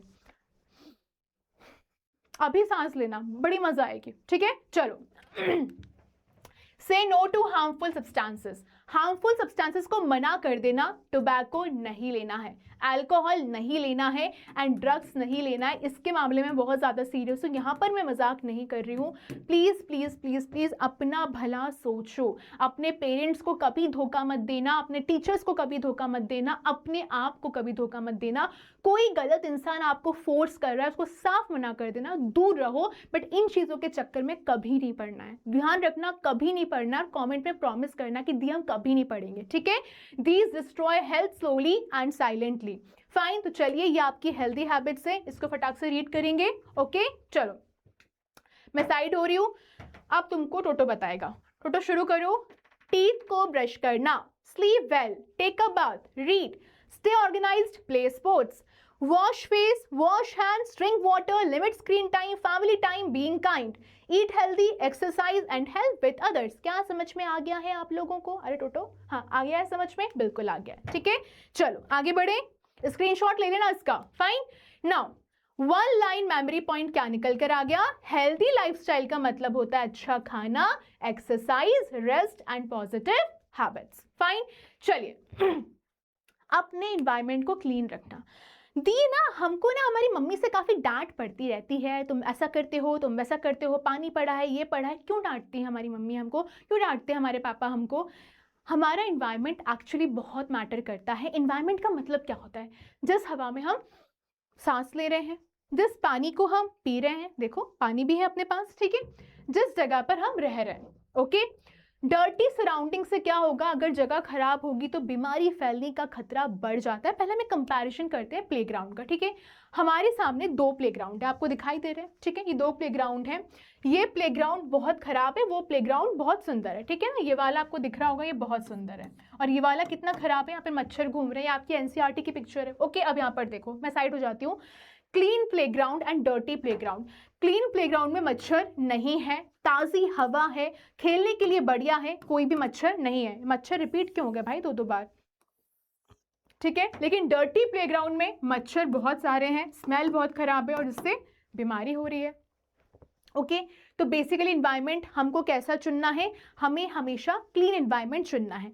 अब देखो, जो लोग डर्टी एरियाज में रहते हैं वो बहुत ज़्यादा बीमार पड़ते हैं। पर ऐसा क्यों होता है? इसका भी कारण है, क्योंकि वहाँ पर बहुत सारी मक्खियाँ होती हैं जो कि कीटाणुओं को बहुत आसानी से फैला देती हैं, राइट। बहुत सारे मच्छर होते हैं जो बीमारी फैला देते हैं। बहुत गंदा पानी होता है जिससे इलनेस बढ़ती है, बीमारी बढ़ती है। तो अब हमें ये समझना है कि ताज़ी हवा या फिर साफ हवा और पानी का इंपॉर्टेंस क्या रहता है। आपने कभी देखा है कि जब जैसे कोई स्मोक आता है, कभी आप गलत जगह चले गए, यहाँ पर बहुत पोल्यूशन है हवा में, तो आप छींकने लगते हो, खांसने लगते हो, अक्षी अक्षी ऐसा होने लगता है, राइट। तो ये हम लोग स्मोक में इतना खांसते क्यों हैं? फिर डस्ट में हमें ऐसा क्यों होता है कि सांस नहीं आ रही होती है, यार सांस नहीं आ रही है, यार पे कितना गंदा लग रहा है, ऐसा होता क्यों है? सोचने वाली बात है, क्योंकि एयर पोल्यूटेड रहती है, क्योंकि हमारे जो लंग्स होते हैं वो सफर करने लगते हैं। तो clean air and clean water are necessary for our health. अभी आपने रिसेंटली बहुत सुना होगा एयर क्वालिटी इंडेक्स के बारे में। जो नॉर्थ में रह रहे हैं, दिल्ली साइड, उनको ज़्यादा पता होगा इस बारे में। एयर क्वालिटी इंडेक्स का सिंपल मतलब क्या होता है? AQI हमको बताता है कि एयर कितनी साफ है और वहाँ पर सांस लेना कितना तुम्हारे लिए सेफ है। अगर बैड एयर होगी तुमको कफिंग होगी, हर बात पे ऐसे करोगे ठीक है, ऐसे करोगे, हंसना नहीं चाहिए, बहुत गलत बात है, ठीक है ना। लेकिन मैं ये बताने की कोशिश कर रही हूँ कि हवा एक्चुअली में बहुत घातक हो सकती है अगर वो साफ नहीं नहीं रहेगी तो, एंड इससे आस्थमा भी हो सकता है और ब्रीदिंग प्रॉब्लम्स भी हो सकती है। तो इस पर हमको भी काम करना है, आप हमारा फ्यूचर हो, ठीक है ना। तो ये चीज़ अगर आप सीख जाओगे तो आगे चल के आप भी इस पर काम कर पाओगे। तो ये आपके लिए बहुत इंपॉर्टेंट पॉइंट है जो आपको बिल्कुल भी स्किप नहीं करना है। हेल्थ सिर्फ बॉडी के बारे में नहीं होता है, हेल्थ आपके फूड के बारे में होना चाहिए। भले आपका फूड गुड हो, आपका हाउस क्लीन हो, आपने सब कुछ कर लिया, आपने सराउंडिंग में सब कुछ बेस्ट कर लिया, लेकिन अगर आप अकेले फील कर रहे हो, लेकिन अगर आप स्ट्रेस फील कर रहे हो, लेकिन अगर आप सैडनेस फील कर रहे हो, तो भी आप अनहेल्दी ही रहोगे। तो दुखी नहीं होने का, हमेशा खुश रहना, ठीक है। बाकी हम तो हैं ही आपके लिए, ठीक है। चलिए, तो मैम अब जल्दी से ये बता दो दीदी कि हमको हमारा माइंड और सोशल हेल्थ कैसे स्ट्रांग रखना है। अपनी फैमिली के साथ टाइम स्पेंड करो, अपनी फ्रेंड्स के साथ टाइम स्पेंड करो। आपके लिए टीचर्स तो है, हम लोग भी हैं, ठीक है ना। तो आप अच्छे लोगों के साथ टाइम स्पेंड करो, अपने दोस्तों से बातें करो, खूब खिलखिलाकर हंसो, कुछ कॉमेडी देखो, है ना। हंसते रहो, हंसते रहो, हंसते रहो, मुस्कुराते रहो, खिलखिलाते रहो, पीजेस मारते रहो। मैं तो पीजे खूब मारती हूँ, सामने वाला बोलता है अरे क्या जोक मारती है, मैं तो खुद मार के हंस लेती हूँ, भाई क्या करना है ना, खुश रहने का हमेशा। एंड अपनी फीलिंग्स को शेयर करो और हमेशा साथ में खेलो अपने दोस्तों के साथ। तो हैप्पी माइंड का मतलब क्या होता है, हेल्दी बॉडी होता है। तो हमारी फाइनल समरी क्या निकल कर आती है, staying healthy needs good habits, lifestyle and environment both affect health, clean surroundings prevent diseases, good food, exercise, sleep and clean air are essential, mental and social health as important as physical health, ठीक है। चलिए दी, हमारा एक सवाल ये है कि हमें कैसे पता चलता है कि हम लोग ठीक नहीं हैं, हम लोग अनवेल नहीं हैं। कभी कभी हमको नहीं पता चलता है। तो पहले तो आप ये समझो कि जो हमारी बॉडी है वो मशीन की तरह नहीं होती है। जब हमारे शरीर में सब कुछ अच्छे से काम कर रहा है तो हम हेल्दी फील करते हैं, लेकिन हमारी बॉडी के अंदर कभी भी कुछ गड़बड़ हो जाता है तो हम अनवेल फील करते हैं, अनहेल्दी फील करते हैं। तो अनवेल फील करने का मतलब क्या है कि बॉडी आपको वार्निंग सिग्नल दे रही है कि सुन, तेरी बॉडी के अंदर कोई तो प्रवेश कर गया है जो तेरे लिए अच्छा नहीं है, तो हमें इससे फाइट करना पड़ेगा, ठीक है। तो बीइंग अनवेल का मतलब क्या होता है, बॉडी आपकी नॉर्मली काम नहीं कर रही है, हमारी बॉडी के अंदर कुछ तो बहुत गलत है, बॉडी रेस्ट की मांग कर रही है, बॉडी केयर की मांग कर रही है, बॉडी ट्रीटमेंट की मांग कर रही है। तो अब ये बताओ दीदी कि चलो ठीक है, बॉडी तो मांग कर रही है, पर वो बता कैसे रही है कि मुझे ये चीज चाहिए, हमें कैसे पता चल रहा है। तो बॉडी तुमको क्लू देती है दो तरीके से, पहला होता है सिम्टम और दूसरा होता है साइन, और डॉक्टर इन्हीं क्लूज का इस्तेमाल करके हमारी बीमारी को खोज निकालते हैं। अगर आपको ये नहीं पता है कि सिम्टम और साइन में डिफरेंस क्या होता है, एक बार वो देख लेते हैं। सिम्टम्स वो चीजें होती हैं जो हम अपनी बॉडी के अंदर फील करते हैं। जैसे मैं आपसे कहूं कि डोराज, मेरा आज बहुत सर दुख रहा है, बहुत सर दुख रहा है, क्या तुमको दिख रहा है मेरा सर दुखता हुआ? वो तो मैं फील कर पा रही हूँ ना, मेरा सर दुख रहा है। तुमको तो लगेगा कि हाँ ठीक है, इनकी शक्ल पे तो दिख रहा है इनका सर दुख रहा है, यानी कि वो मैं फील कर रही हूँ, मैं अंदर फील कर रही हूँ। ये सिम्टम होता है, यानी कि जो बीमार है, जो पेशेंट है, वही उस चीज़ को फील कर सकता है। लेकिन अगर मैं आपसे बात करूँ साइंस की, तो साइन आपको बाहर दिखाई देते हैं। जैसे कि मान लो मुझे रैशेस हो रहे हैं, तो वो साइन है, वो बाहर आके दिखा रहे हैं कि देखो देखो तुम्हें रैशेस हो रहे हैं। पर सिम्टम्स बोलते हैं कि भैया हम तो दिखावा नहीं करते, हम तो अंदर रहते हैं, जिसको परेशान कर रहे हैं बस उसी को वो चीज़ फील होगी, ठीक है। अब देखो यहाँ पर सिम्टम्स से कुछ एग्जाम्पल्स हैं। अगर मुझे कहीं पेन हो रहा है, यानी कि कुछ तो है जो दुख रहा है। अगर मैं बहुत टायर्ड फील कर रही हूँ, उसका मतलब मुझ में कोई एनर्जी नहीं है। अगर मैं बहुत एकदम नींद में फील कर रही हूँ, डिजीनेस फील कर रही हूँ, यानी कि मेरा हेड है वो थोड़ा चक्कर खा रहा है ना, स्पिनिंग हो रहा है, ऐसे गोल गोल घूमा जा रहा है। अगर मुझे नौशिया हो रहा है, यानी कि मुझे उल्टी जैसा लग रहा है, राइट। अगर सैडनेस है, यानी कि मेंटल डिस्कम्फर्ट है, तो कोई भी दूसरा व्यक्ति मेरे सिम्टम्स को देख नहीं सकता है, सिर्फ मैं उनको वो चीज़ बता सकती हूँ। लेकिन वहीं पर अगर मैं साइंस की बात करती हूँ, इनको आप देख भी सकते हैं और मेजर भी कर सकते हैं। डॉक्टर्स हो, पेरेंट्स हो, मशीन्स हो, ये उस चीज़ को नोटिस करती है। साइंस के एग्जाम्पल्स क्या रहते हैं, फियर, थर्मामीटर, फीवर, ठीक है, फीवर किससे मापते हो आप, थर्मामीटर से मापते हो। रैश, ये आपको स्किन के ऊपर दिख जाते हैं। स्वेलिंग, ये आप देख लेते हो, आपको महसूस हो जाता है। High blood pressure, BP machine check कर लेती है। And fast heart beat measure करी जा सकती है। साइंस आर विजिबल या फिर मेजरेबल। तो सबसे बड़ा डिफरेंस क्या होता है, तुम्हारे एग्जाम में आएगा ही आएगा, तुमको पता होना चाहिए, भले वो शॉर्ट आंसर्स में आएगा, पर पता होना चाहिए कि सिम्टम देखे नहीं जा सकते, साइन देखे जा सकते हैं। सिम्टम का एग्जाम्पल होता है पेन, अंदर ही दिल दुखता है, किसी ने धोखा दे दिया, किसी ने छोड़ दिया, किसी ने मना कर दिया, वो दुख तुम ही जानते हो, सामने वाला क्या ही महसूस करेगा उस चीज को। और साइन क्या होता है, रो रो के फीवर आ जाना। ठीक है, चलिए अब देखो ये सिंपल क्लासरूम एग्जाम्पल है। इमेजिन करो तोताराम बोलता है कि मैं ना ऐसा फील कर रहा हूँ कि मेरा सर बहुत ज़्यादा दुख रहा है, मेरे सर में भयानक दर्द है। किसी को दिख नहीं रहा है कि उसके सर में सर दर्द हो रहा है, मतलब कुछ फील नहीं हो रहा है, सामने वाले को समझ में नहीं आ रहा है। यानी कि जो एक्चुअली में बीमार है उसको पता है कि उसके सर में दर्द हो रहा है, यानी कि वो क्या हो गया, सिम्टम हो गया। टीचर उसके फॉरहेड को टच करेगी एंड फाइंड करेगी उसको बहुत ज़्यादा फीवर आ चुका है, वो साइन हो गया। तो वो दोनों ही चीज़ें साथ में आपकी हेल्प कर देती है। ठीक है, तो अब सवाल ये है कि साइंस और सिम्टम्स इतने ज़रूरी क्यों होते हैं? क्योंकि वो हमको बताते हैं कि कुछ तो गड़बड़ है दया, कुछ तो गड़बड़ है। वो हमको हेल्प करते हैं डिजीज़ को फाइंड करने में, वो डॉक्टर को हेल्प करते हैं डिजीज़ को फाइंड करने में और करेक्ट ट्रीटमेंट देने में हेल्प करते हैं। डॉक्टर इलनेस को कभी भी गैस नहीं कर पाएगा जब तक वो सिम्टम्स और साइंस को देख ना ले। आया समझ में? आई होप आ गया होगा। ठीक है, चलो एक बार इसको देख लो। What happens when we fall sick? पहला स्टेप, बॉडी थोड़ा अलग सा महसूस करती है। कुछ तो सा लगता है कि यार एनर्जी नहीं है, बहुत थकान सी हो रही है, अजीब सा लगने लगता है, सिम्टम्स अपीयर हो जाते हैं, साइंस आपको बाहर दिखाई देने लगते हैं। डॉक्टर एग्जामिन करता है और फिर आपको ट्रीटमेंट दिया जाता है। तो वन लाइन मेमोरी पॉइंट क्या है, आपको इसको बहुत अच्छे से लिखना है और याद कर लेना है। Feeling unwell means body is not working properly, symptoms are what we feel inside, signs are what can be seen or measured and doctors use signs and symptoms to treat illness. तो final summary क्या निकल कर आ गई, our body talks to us through signs and symptoms, listening to these signals helps us take care of our health in time. ठीक है, तो ये हमारा final reminder था। अब आते हैं हम हमारे चैप्टर के दूसरे पॉइंट पे, दैट इज डिजीजेस। ठीक है, चलो देखो इसको एक बार रीड करो फिर मैं समझाती हूँ।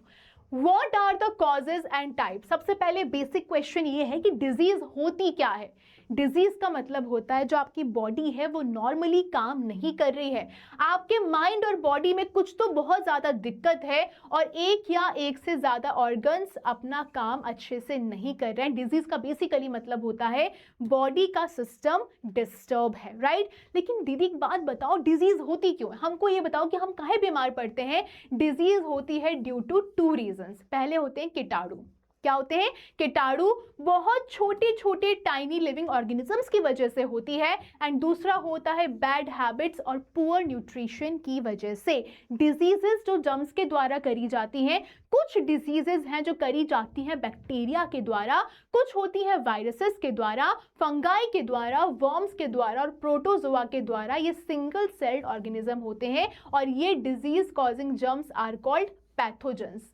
आप हमेशा याद रखना, वो ऑर्गेनिजम्स जो कि बीमारी क्रिएट करते हैं या फिर पैदा करते हैं आपके अंदर, उनको हम कहते हैं पैथोजेंस। पैथोजन का मतलब ऐसे कीटाणु जो डिजीज क्रिएट करते हैं। क्या आप इतना समझ गए? ठीक है, चलो अब कुछ डिजीज होती है लाइफस्टाइल की वजह से। मैंने समझाया था आपको, some diseases are not caused by germs. ये होती हैं अनहेल्दी खाना खाने से। नहीं खाना है, नो एक्सरसाइज, स्ट्रेस हो रहा है, पोल्यूशन हो रहा है, पुअर न्यूट्रिशन हो रहा है, ये इसके वजह से क्रिएट होती है। तो अगर मैं टाइप की बात करूं, आपको दो टाइप याद रखने हैं स्प्रेड करने। जब डिजीज स्प्रेड होती है ना, दो तरीके से होती है, आपको याद रखना है। कम्युनिकेबल डिजीज, ये वन पर्सन से दूसरे पर्सन को हो जाती है। लेकिन जो नॉन कम्युनिकेबल होती हैं, जो किसी को छूने से नहीं फैलती हैं, वो सिर्फ पर्सन टू पर्सन से नहीं फैलती हैं, वो आपकी लाइफस्टाइल से भी डिपेंड होता है। आप बहुत ज़्यादा मीठा खा रहे हो, डायबिटीज़ का खतरा बढ़ जाता है।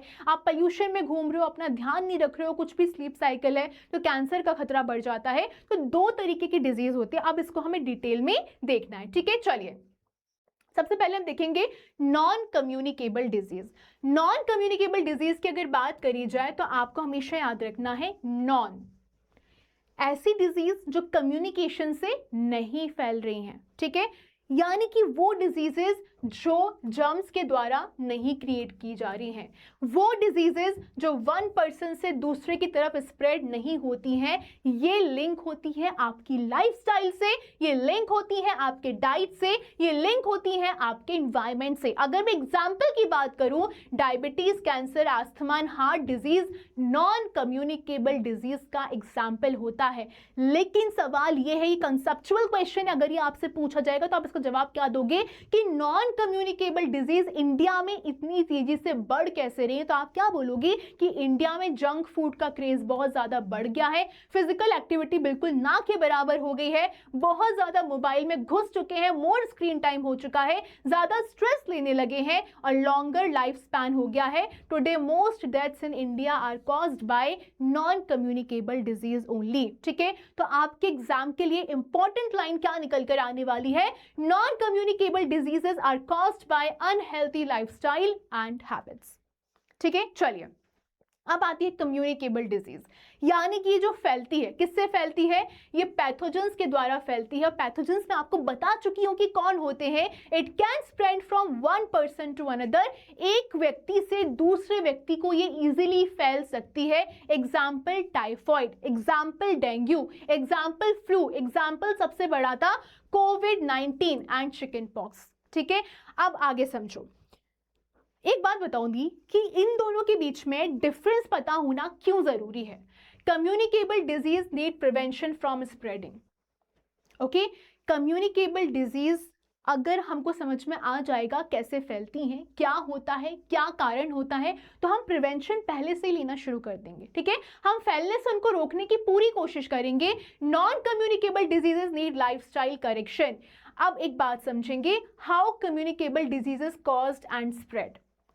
ओके, देखो एक चीज हमेशा याद रखना, कोई भी आपसे पूछे उसका बस एक जवाब देना, कम्युनिकेबल डिजीज कैसे फैलती है, क्या कॉज होता है, तो उसका एक ही जवाब है, पैथोजेंस।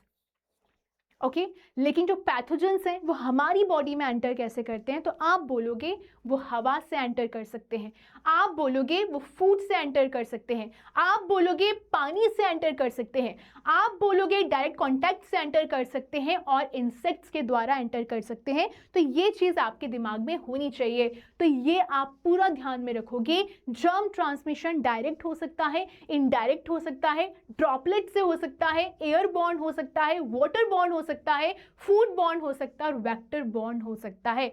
आप समझो, अगर मैं एयर की बात कर रही हूं, मैंने खांसा कोई भी होगा, अगर मैं बीमार होंगी वो बीमार पड़ सकता है, मैंने छींक दिया तो सामने वाला व्यक्ति बीमार हो सकता है। कॉमन कोल्ड, फ्लू और ट्यूबरक्लोसिस इसका बेस्ट एग्जाम्पल है। ठीक है, ये समझने की पूरी कोशिश करना और ये चीज़ को अपने दिमाग में रख लेना। अगर मैं डायरेक्ट कांटेक्ट की बात कर रही हूँ, मान लो मैं बीमार हूँ, मैंने तुमसे जाके हाथ मिला लिया, टोटो बीमार है, टोटो से जाके मैंने हाथ मिला लिया, टोटो का मुंह ही गायब हो जाता है भाई हर बार। टोटो ठीक है, ठीक है, मैं बीमार हूँ, मैंने टोटो का हैंड शेक कर लिया, ठीक है, अब मेरे अंदर के जर्म्स होंगे वो उसके पास भी चले जाएंगे, ये भी बीमार हो जाएगा, राइट। देन आता है टचिंग इन्फेक्टेड पर्सन, आप कहीं जाके किसी इन्फेक्टेड पर्सन को जाकर छू दो तो आप बीमार पड़ सकते हो, जैसे कि स्किन इन्फेक्शन ऐसे फैलते हैं। फिर आता है इनडायरेक्ट कांटेक्ट, कैसे होता है? किसी के टॉवल को शेयर कर लेना, किसी के हैंडकरचीफ को शेयर कर लेना, आपने उसको नहीं छुआ पर उसके सामान को छू लिया, तो ऐसे भी फैल सकता है। फिर आता है कंटामिनेटेड फूड और वाटर का इस्तेमाल करना, डर्टी वाटर का इस्तेमाल करना, अनकुक्ड फूड का इस्तेमाल करना, कॉलेरा, टाइफॉइड इसके एग्जाम्पल्स होते हैं। अब आपको याद रखना है, जो मस्किटोज होते हैं, जो मच्छर होते हैं, जो फ्लाइज होती हैं, मक्खियां होती हैं, वो जर्म्स को कैरी करती हैं और इन इंसेक्ट्स को हम क्या कहते हैं? वेक्टर्स कहते हैं। एग्जाम्पल के लिए मलेरिया एंड डेंगू हो गया। ठीक है, तो अब आपके लिए टेबल है, मैं साइड हो रही हूं, इसका स्क्रीनशॉट लोगे, मैं रीड करूंगी और इसको ऐसा का ऐसा ही अपनी कॉपी में नोट डाउन करोगे। ठीक है, चलिए, डिजीजेस स्प्रेड थ्रू एयर, पहला क्या है? कॉमन फ्लू, ठीक है, common cold and flu. Germ क्या है? वायरस है।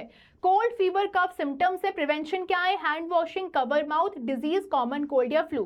अगला है chicken pox, virus, fever, rashes, isolation, vaccination, इसको हम हटा देते हैं। ओके, नाउ यहाँ पर है measles, virus, fever, rashes, hygiene, vaccination. Tuberculosis, bacteria, cough, weight loss, mask, hygiene, vaccination. इसका स्क्रीनशॉट ले लेना याद से, ठीक है, ले लिया।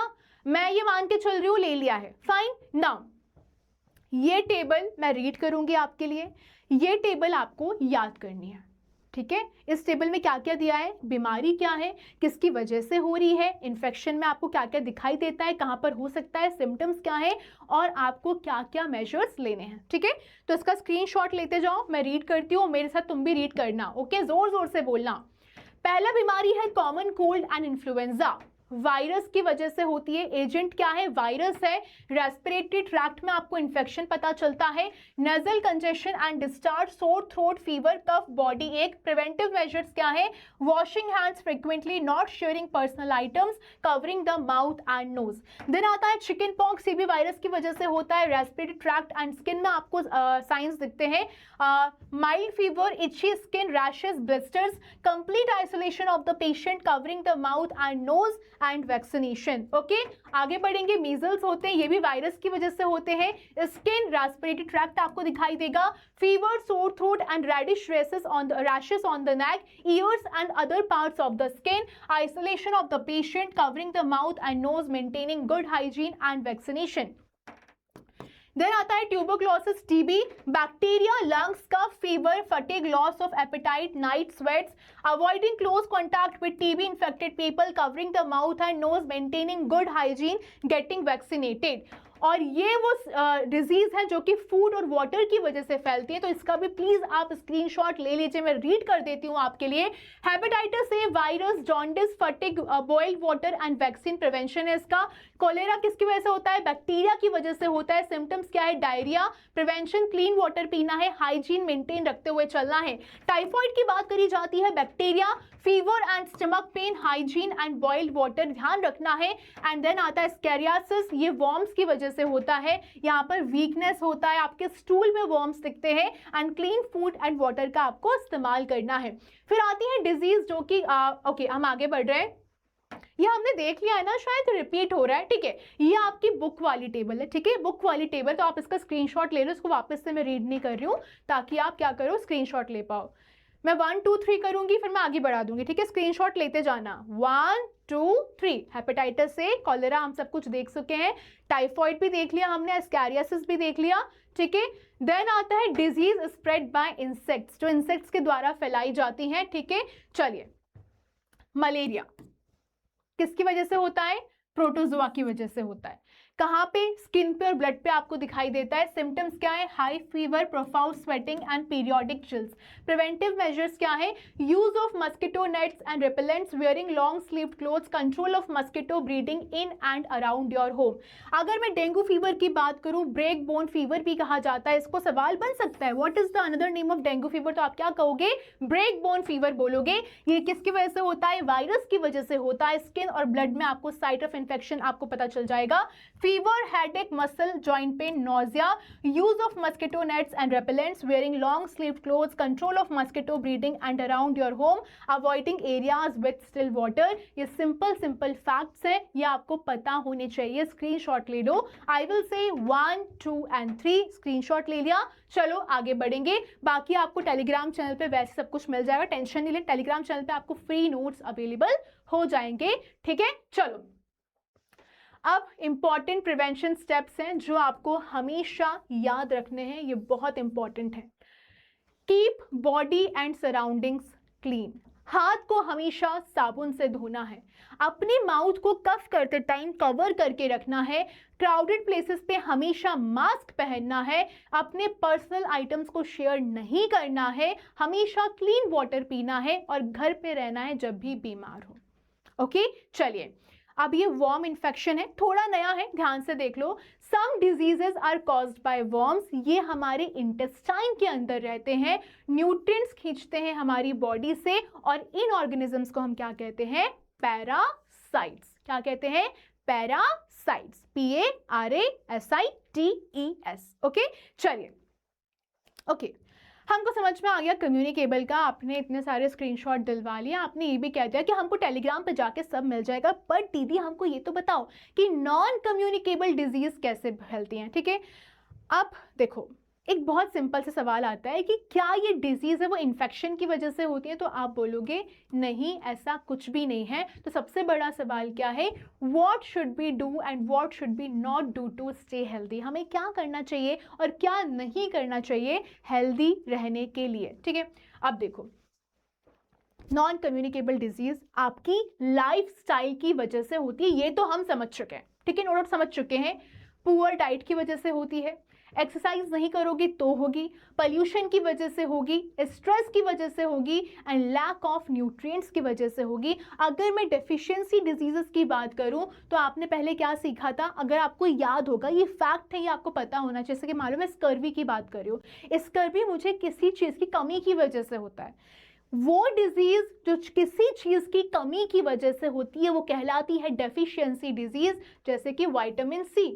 अगर मैं एनीमिया की बात कर रही हूं तो ये होता है आयरन की कमी से। अगर मैं गॉइटर की बात कर रही हूं तो ये होता है आयोडीन की वजह से, और ये चीज आप हमेशा याद रखोगे। फाइन, अब आता है क्रोनिक डिजीजेस। ये डिजीजेस वो रहती हैं जो लास्ट करती हैं मोर देन 3 मंथ्स, मतलब मुझे कोई बीमारी हुई, उसने 3 मंथ से ज़्यादा मेरी बॉडी में घर बना के रखा है, वो क्रोनिक डिजीज़ है, बहुत घातक डिजीज़ है आपके लिए, जैसे कि डायबिटीज़ हो जाना, कैंसर हो जाना और आस्थमा हो जाना। इसको हम क्या कहते हैं, क्रोनिक डिजीज़। सवाल पूछेगा, आप एग्जाम्पल हमेशा दोगे, साइंस बिना एग्जाम्पल के कुछ भी नहीं होता है। Diseases lasting more than 3 months are called chronic diseases. ठीक है, चलिए अब डायबिटीज़ को समझने की कोशिश करते हैं। डायबिटीज़ के अंदर बेसिकली होता है कि अगर आपकी फैमिली में भी किसी को होगा तो आप समझो क्यों क्यों होता है। आपकी बॉडी के अंदर के जो हार्मोन्स है वो इम्बैलेंस हो जाते हैं, एकदम अपना काम समझ नहीं पाते कैसे क्या करना है। अगर आप बहुत ज़्यादा मीठा खा रहे हो, शक्कर लेते जा रहे हो, लेते जा रहे हो, लेते जा रहे हो, उसकी वजह से होता है। अगर आप एक्सरसाइज नहीं कर रहे हो उसकी वजह से होता है। आप ओवर वेट भी हो जाते हो उसकी वजह से भी होते हो। और इंडिया में विश्वास मानो हाईएस्ट नंबर डायबिटीज़ पेशेंट पाए जाते हैं इन द वर्ल्ड, यानी कि हमको इस पर बहुत काम करना है। अब हम बात करते हैं कॉमन लाइफस्टाइल डिजीजेस की। अगर मैं ओबेसिटी की बात करूं, अगर मैं मोटापे की बात करूं, इसका सिम्टम होता है वेट गेन करना।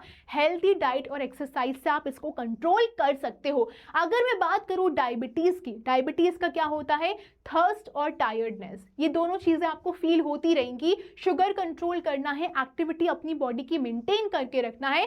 फिर आता है हाई ब्लड प्रेशर, हेडेक और डिजीनेस आपको फील होता है। यहाँ पर आपको नमक कम खाना और स्ट्रेस को कंट्रोल करना है। ठीक है, अब यहाँ पर आपके हम दोस्ती करवा देते हैं एक बहुत super super super super super women से, जो कि है डॉक्टर कमल राणा दिवे। ओके, अब इनका क्या है, देखो इनको हम इसलिए पढ़ रहे हैं, इन्होंने कुछ प्रूफ किया था। क्या प्रूफ किया था, कैंसर जो है वो हार्मोन्स और वायरसेस से रिलेटेड है, या फिर मैं कहूँ लिंक्ड है। अगर मैं कह रही हूँ कि टोबैको है, अगर मैं कह रही हूँ पोल्यूशन है, अगर मैं कह रही हूँ डाइट है, तो ये कैंसर के रिस्क को बढ़ा सकते हैं। क्या बोला मैंने, cancer is link to hormones and viruses, लेकिन टोबैको, पोल्यूशन और डाइट है वो कैंसर के रिस्क को बढ़ा सकते हैं। लेकिन तब भी आप कैंसर को कंट्रोल कर सकते हो, कैसे, हेल्दी लाइफस्टाइल से। तो science plus awareness is equal to better health हो सकती है। तो फाइनल हमारा समरी क्या निकल कर आता है, जल्दी से रीड करते हैं। Diseases affect normal body functioning, pathogens cause communicable diseases, communicable disease spread from person to person, non-communicable diseases are linked to lifestyle, cleanliness, hygiene and healthy habit prevent diseases.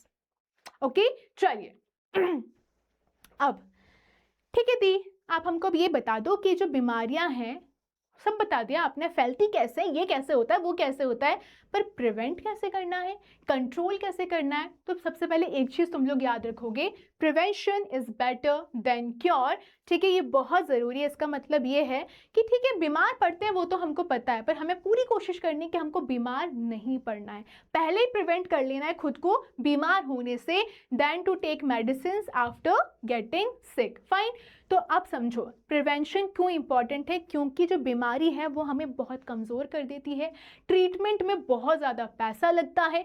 कुछ डिजीज है जो फैल जाती है, मान लो हम तो ठीक हो गए, पर हो सकता है कि हमारी वजह से सामने वाला बीमार पड़ गया, और अगर उसकी इम्यूनिटी वीक है तो हो सकता है खतरा बढ़ सकता है। और कुछ बीमारियां होती हैं जो ठीक होने में पूरी जिंदगी निकाल लेती हैं। तो हमको प्रिवेंशन पे बहुत ज़्यादा फोकस करना है। ठीक है, चलिए अब यहाँ पर एक केस स्टडी है। इसका मतलब क्या होता है, इसका मतलब होता है कि कोई एक जगह है भद्रक डिस्ट्रिक्ट करके ओडिशा में, ठीक है, अगर आप ओडिशा में हो तो प्लीज़ इस पे ज़रूर कमेंट करना। वहाँ पर एक टाइम पे ना बहुत ज़्यादा गंदगी थी, लोग शौच के लिए जाते थे, लोग फ्रेश होने के लिए जाते, खुले में जाते थे। लेकिन धीरे धीरे वहाँ पर काम किया गया, कम्युनिटी ने एक कैंपेन चलाया, सैनिटेशन कैंपेन चलाया ओडिशा में। तो वहाँ पर लोगों ने टॉयलेट्स का इस्तेमाल करना शुरू कर दिया। ओपन डेफिकेशन जिसको कहते हैं, खुले में शौच करना, वो कम होता चला गया, जिसकी वजह से क्या हुआ, जो क्लीनलीनेस है, आपका जो इन्वायरमेंट है वो साफ होता चला गया, बढ़ता चला गया, अच्छा होता चला गया, और जो बच्चे हैं वो कम बीमार होने लगे, और डायरिया क्या हो गया, डायरिया के जो केसेस हैं वो रिड्यूस हो गए, कम हो गए। तो आपको क्या समझ में आया, अगर आप टॉयलेट्स का इस्तेमाल करोगे तो बीमारी कम होगी, अगर अपना सराउंडिंग क्लीन रखोगे तो हेल्दी चिल्ड्रन रहेंगे, अगर पूरी कम्युनिटी मिलकर एफर्ट चलाएगी तो स्ट्रॉन्ग प्रोटेक्शन होगा। तो clean habits is equal to disease prevention. Basically सिर्फ इतना है, अंदर से खुश रहना है, ओके, बॉडी की केयर करना है, ओके, लोगों के साथ हैप्पी रहना है, ओके, और अपने एनवायरनमेंट को बहुत बहुत क्लीन रखना है। इतनी सी चीज़ है। लेकिन दी आप हमसे 10 बार बोल चुके हो इम्यूनिटी इम्यूनिटी इम्यूनिटी। क्या होता है ये इम्यूनिटी? देखो, इम्यूनिटी का मतलब होता है हमारी बॉडी के अंदर इतनी ताकत होती है, इतनी नेचुरल पावर होती है कि वो डिजीजेस से लड़ सके। तो अगर मैं आपको इम्यून सिस्टम बताने की कोशिश करूं, इम्यून सिस्टम हमारी बॉडी की डिफेंस आर्मी होती है जो जर्म से लड़ती है और हमें बीमारी से बचाती है। तो स्ट्रॉन्ग इम्यूनिटी मतलब लेस सिकनेस हो गया, और वीक इम्यूनिटी मतलब बहुत ज्यादा सिकनेस हो गया। तो हमको क्या करना है, अपनी स्ट्रॉन्ग इम्यूनिटी पे काम करना है, ठीक है। आंवले का जूस पीना है, जितने जूस होते हैं, गाजर का जूस, अनार का जूस, ये सारी चीजें खूब पीना और हेल्दी रहना है, ओके। अब आते हैं वैक्सीन की दुनिया में। वो सुइयाँ जो हमको चुबाई जाती हैं, वो सुइयाँ जो हमको दर्द देती हैं, तो वैक्सीन होता क्या है, वैक्सीन एक दवाई होती है जो हमको ड्रॉप्स के रूप में या फिर इंजेक्शन के रूप में दी जाती है। जैसे पोलियो की ड्रॉप पिलाई जाती थी, बट कुछ होती है जो इंजेक्शन के रूप में आपकी बॉडी में डाली जाती हैं। ये हमारी बॉडी को सिखाती हैं कि जर्म से कैसे फाइट किया जा सकता है, और ये सीरियस डिजीजेस को होने से रोकती है। तो वैक्सीनेशन काम कैसे करता है? देखो, वैक्सीन क्या करती है, हमारी बॉडी के अंदर एंटर कर जाती है, और फिर वो क्या करती है, हमारे जो इम्यून सिस्टम रहता है वो सीखता है। देखो फॉर एग्जांपल, मान लो कि मैं तुम लोग के पास सामने आ गए, ठीक है, मैं सामने आके बोलती हूँ कि मैं तो बहुत खराब हूँ, मैं तो पनिशमेंट देती हूँ, मैं तुम 50 बच्चों में एक में तो आज धर दूंगी अच्छे से, ठीक है। अब जब तुम लोग को समझ में आ गया है कि दीदी तो ऐसी है, ठीक है, अब मैं तुम्हारे पास डेली आऊँगी, तुम सब प्रिपेयर रहोगे कि यार ये फिर आ गई, आज फिर किसी को डांटेंगी, आज ये फिर किसी को डांटेंगी, आज ये फिर किसी को डांट, तुम लोग ना अपने आप को उस लायक बना लोगे, टॉलरेट करना सीख जाओगे मुझे। उसी तरीके से जब मेरी बॉडी में वैक्सीन एंटर करती है तो मेरा इम्यून सिस्टम देखता है, समझता है, और उस जर्म को निहारता है कि अच्छा ये ऐसा जर्म है, अगर ऐसा जर्म फ्यूचर में कभी आएगा तो मुझे इससे लड़ना है, और बॉडी उस जर्म को याद कर लेती है, ठीक है। अब जैसे ही रियल जर्म आएगा बाद में, ठीक है, बॉडी ने प्रैक्टिस कर ली थी कि अच्छा ऐसा कोई जर्म आएगा, इससे लड़ना है, अब वो टॉलरेट करना तो सीख गई है कि अब तुम आ जाओ बेटा, अब मैं तुमको बताती हूँ, और बॉडी क्या करेगी, उसको उतनी जल्दी मार देगी। और इसी प्रोटेक्शन को हम क्या कहते हैं, एक्वायर्ड इम्यूनिटी। यानी कि मैंने मेरी बॉडी के अंदर का जो इम्यून सिस्टम था उसको पहले ही सिखा दिया कि देख ऐसा कोई कीड़ा तेरे को दिखाई देना अंदर, तो तेरे को उसको पीट देना है, तू समझ लेना वो खराब है, और फिर बाद में वो एक्चुअली पे मुझ में हमला करेगा, मेरी बॉडी के अंदर हमला करेगा, तो मेरा इम्यून सिस्टम उससे लड़ना सीख जाएगा, ठीक है। चलिए, लेकिन एक बात बताओ, वैक्सीन्स के अंदर होता क्या है, वैक्सीन्स के अंदर मरे हुए जर्म्स होते हैं, वैक्सीन्स के अंदर बहुत कमजोर जर्म्स होते हैं, जो हार्मलेस पार्ट्स रहता है जर्म्स का वो होते हैं, ताकि क्या हो सके कि वो हमारी बॉडी को हार्म भी नहीं करेंगे और हमारी बॉडी सीख भी जाएगी उनके बारे में, ठीक है। जैसे कि आपको ये इंजरी के बाद दिया जाता है, इसमें इन्वेक्टिव टॉक्सिन होता है और ये हमको टिटनेस बैक्टीरिया से बचा लेता है। बेसिकली सरल भाषा में बताऊं तो आपकी बॉडी को प्रिपेयर करना, किस चीज़ के लिए प्रिपेयर करना, हार्मफुल बैक्टीरिया से बचाने की कोशिश करना, हार्मफुल वायरस से बचाने की कोशिश करना। पहले ही उसको सिखा देना कि देखो वो गंदा है, उससे बच के रहना, उसको मार के बाहर भगा देना, ठीक है। चलिए, अगर मैं पहली वैक्सीन की बात करूं, इतिहास की जो पहली वैक्सीन है वो एडवर्ड जेनर के द्वारा बनाई गई थी। स्मॉल पॉक्स बहुत उस टाइम पे घातक था, बहुत बहुत ज़्यादा फैल रहा था, काउ पॉक्स उस टाइम पे माइल्ड की पोजीशन पे था, तो जेनर ने ऑब्जर्व किया कि जो दूध निकालने वाली महिलाएं थी, ठीक है, वो बीमार नहीं हो रही थी। तो काउ पॉक्स ने क्या किया था, काउ पॉक्स ने स्मॉल पॉक्स से बचा लिया था उन लोगों को। फाइन, तो इसी प्रकार से इस कहानी से फर्स्ट वैक्सीन को पैदा किया गया था। तो आपको एक साइंटिस्ट की तरह सोचना, और ऑब्जर्वेशन क्या थी जेनर की, जेनर ने ये ऑब्जर्व किया जो मिल्क मेड थी, ठीक है, जिनको पहले से ही काउ पॉक्स था, जिनको पहले से बीमारी ऑलरेडी है, उनको स्मॉल पॉक्स नहीं पकड़ पाया क्योंकि दोनों वायरस एक दूसरे से रिलेटेड था। तो वो समझ गया कि अगर किसी के अंदर पहले से ही वो वायरस है और वो इम्यून सिस्टम उसको झेलना सीख चुका है, तो अब अगली बार वो कुछ भी कर ले बीमार नहीं पड़ेगा। तो हाइपोथेसिस क्या हुआ, कंटेंट इन द पस of cow pox blisters protected people from small pox. जो उनके अंदर ऑलरेडी उनके पस में जो काउ पॉक्स का जो मटेरियल भरा पड़ा हुआ है, उस वजह से उनको स्मॉल पॉक्स नहीं हो रहा है, ये उनको समझ में आया। फिर उन्होंने एक्सपेरिमेंट किया, उन्होंने इसको injecting cowpox sap into a boy who later showed no illness when exposed to smallpox. उन्होंने एक बच्चे को हथियार बनाया और उस बच्चे के अंदर काउ पॉक्स का जो मटेरियल था वो डाल दिया और फिर उसको छोड़ दिया स्मॉल पॉक्स वाले एरिया में, वो बीमार नहीं पड़ा। तो उनको ये समझ में आ गया कि अच्छा, अगर किसी इंसान को हम पहले से ही हल्का सा उस बीमारी से लड़ना सिखा देंगे, तो अब वो बीमारी जब एक्चुअल में हमारी बॉडी के अंदर आएगी तो हमारी बॉडी उससे लड़ना सीख जाएगी, हमारी बॉडी के अंदर ऑलरेडी सुपर पावर आ जाएगी। तो रिजल्ट क्या निकल कर आया था, उसने ये पाया कि जो लोग काउ पॉक्स से पहले से इन्फेक्टेड थे वो अब स्मॉल पॉक्स से बिल्कुल लड़ पा रहे थे, उनको कोई भी दिक्कत नहीं थी स्मॉल पॉक्स से। ठीक है, अगर एप्लीकेशन की बात करी जाए, mass vaccination eventually helped eradicate small pox world wide. इतना वैक्सीनेशन हुआ कि आज के टाइम पे पूरी दुनिया से स्मॉल पॉक्स को हटा दिया गया है। अगर इंडिया की ट्रेडिशनल नॉलेज की बात करें तो आप एक चीज़ हमेशा याद रखोगे, इंडिया में ये चीज़ें बहुत पहले से थी। इंडिया ने वेरियोलेशन का इस्तेमाल किया था जो कि टीकेदार्स के द्वारा लगाया जाता था, टीकेदार्स उसको लगाते थे। Mild infection created protection, science existed before modern labs. India में बहुत पहले से साइंस चलता हुआ आ रहा है, बट सवाल ये है कि वैक्सीन्स इंपॉर्टेंट होते क्यों हैं? क्योंकि ये डिजीजेस को भगाते हैं, उसको फैलने से रोकते हैं, बहुत लोगों की जान बचाते हैं, कम्युनिटी को बचाने की कोशिश करते हैं। वैक्सीन्स प्रिवेंटिव होती हैं, यानी कि आपको बीमार होने से बचा सकती है, लेकिन क्यूरेटिव नहीं होती हैं कि अगर आप बीमार पड़ जाओ उसके बाद बचा पाए, तो ये तो बहुत ज़्यादा मुश्किल है।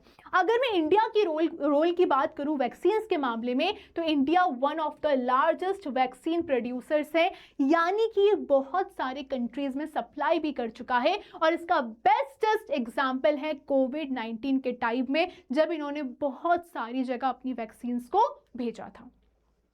ठीक है, चलिए, make in India vaccines for the world, India's role in vaccine production. India is one of the world's largest vaccine producers. It manufactures vaccines on a massive scale and supplies them to many countries. Indian vaccine companies played a key role during the COVID-19 pandemic and continue to support global health efforts. Simple सी बात है, इसको बहुत सरल भाषा में बताने की कोशिश करती हूँ। इंडिया में वैक्सीन जब बनना शुरू हुआ, वो इतनी भारी मात्रा में बनाया गया कि इंडिया इस तरीके से वैक्सीन बनाता चला है कि अपने इंडियंस को तो बचाना ही बचाना है, साथ में दुनिया भर में जिनको भी नीड है, जिस देश को भी नीड है, उनको भी हेल्प करनी है। ग्लोबल हेल्थ में इसका बहुत बड़ा रोल रहा है, इंडिया ने अपने एफर्ट्स बहुत अच्छे से डाले हैं। अब आते हैं अगले साइंटिस्ट जिनके लिए कहा जाता है कि उन्होंने रोटा वायरस वैक्सीन बनाई थी, जिनका नाम है डॉक्टर महाराज किशन भान। क्या कहा जाता है इनके बारे में? इनके बारे में कहा जाता है इन्होंने रोटा वायरस वैक्सीन बनाने में हेल्प करी थी। इन्होंने बच्चों को डायरिया से बचाया था और उन्होंने वैक्सीन्स को अफोर्डेबल बनाया था। अगर मैं डिजीजेस की बात करती हूँ तो आपको इस चीज़ में हमेशा याद रखना है कि ट्रीटमेंट होना बहुत ज़रूरी है। पर ट्रीटमेंट का मतलब क्या होता है? ट्रीटमेंट का मतलब होता है मेडिकल केयर, जो तब जी जाती है जब हम बीमार पड़ जाते हैं। ठीक है, अब देखो, हमें ट्रीटमेंट की ज़रूरत कब पड़ती है? जब इम्यूनिटी फेल हो जाती है, जब बॉडी लड़ नहीं पाती है। ओके, आप जैसे हम कह सकते हैं कि मेरी बॉडी है वो पूरी कोशिश कर रही है, लेकिन उसका इम्यून सिस्टम इतना वीक पड़ चुका है कि वो अकेले नहीं लड़ पा रही है, मैं फंबल कर रही हूँ। व्हेन डिजीजेस बिकम सीरियस, जब आपके अंदर डिजीज बहुत घातक होने लगती तब आपको ट्रीटमेंट की बहुत ज़रूरत पड़ती है, और यहाँ पर निकल कर आती हैं एंटीबायोटिक्स। ये आपने बहुत ज़्यादा सुना होगा। तो एंटीबायोटिक्स क्या होती हैं? दवाइयाँ होती हैं जो बैक्टीरिया को मारती हैं। क्या बोला मैंने? जो बैक्टीरिया को मारती है और बैक्टीरियल डिजीजेस को क्योर करती है। एग्जाम्पल्स क्या क्या है इसके? ट्यूबरक्लोसिस, आप इसको सही कर सकते हो, इससे टाइफॉइड को सही कर सकते हो और कोलेरा को सही कर सकते हो।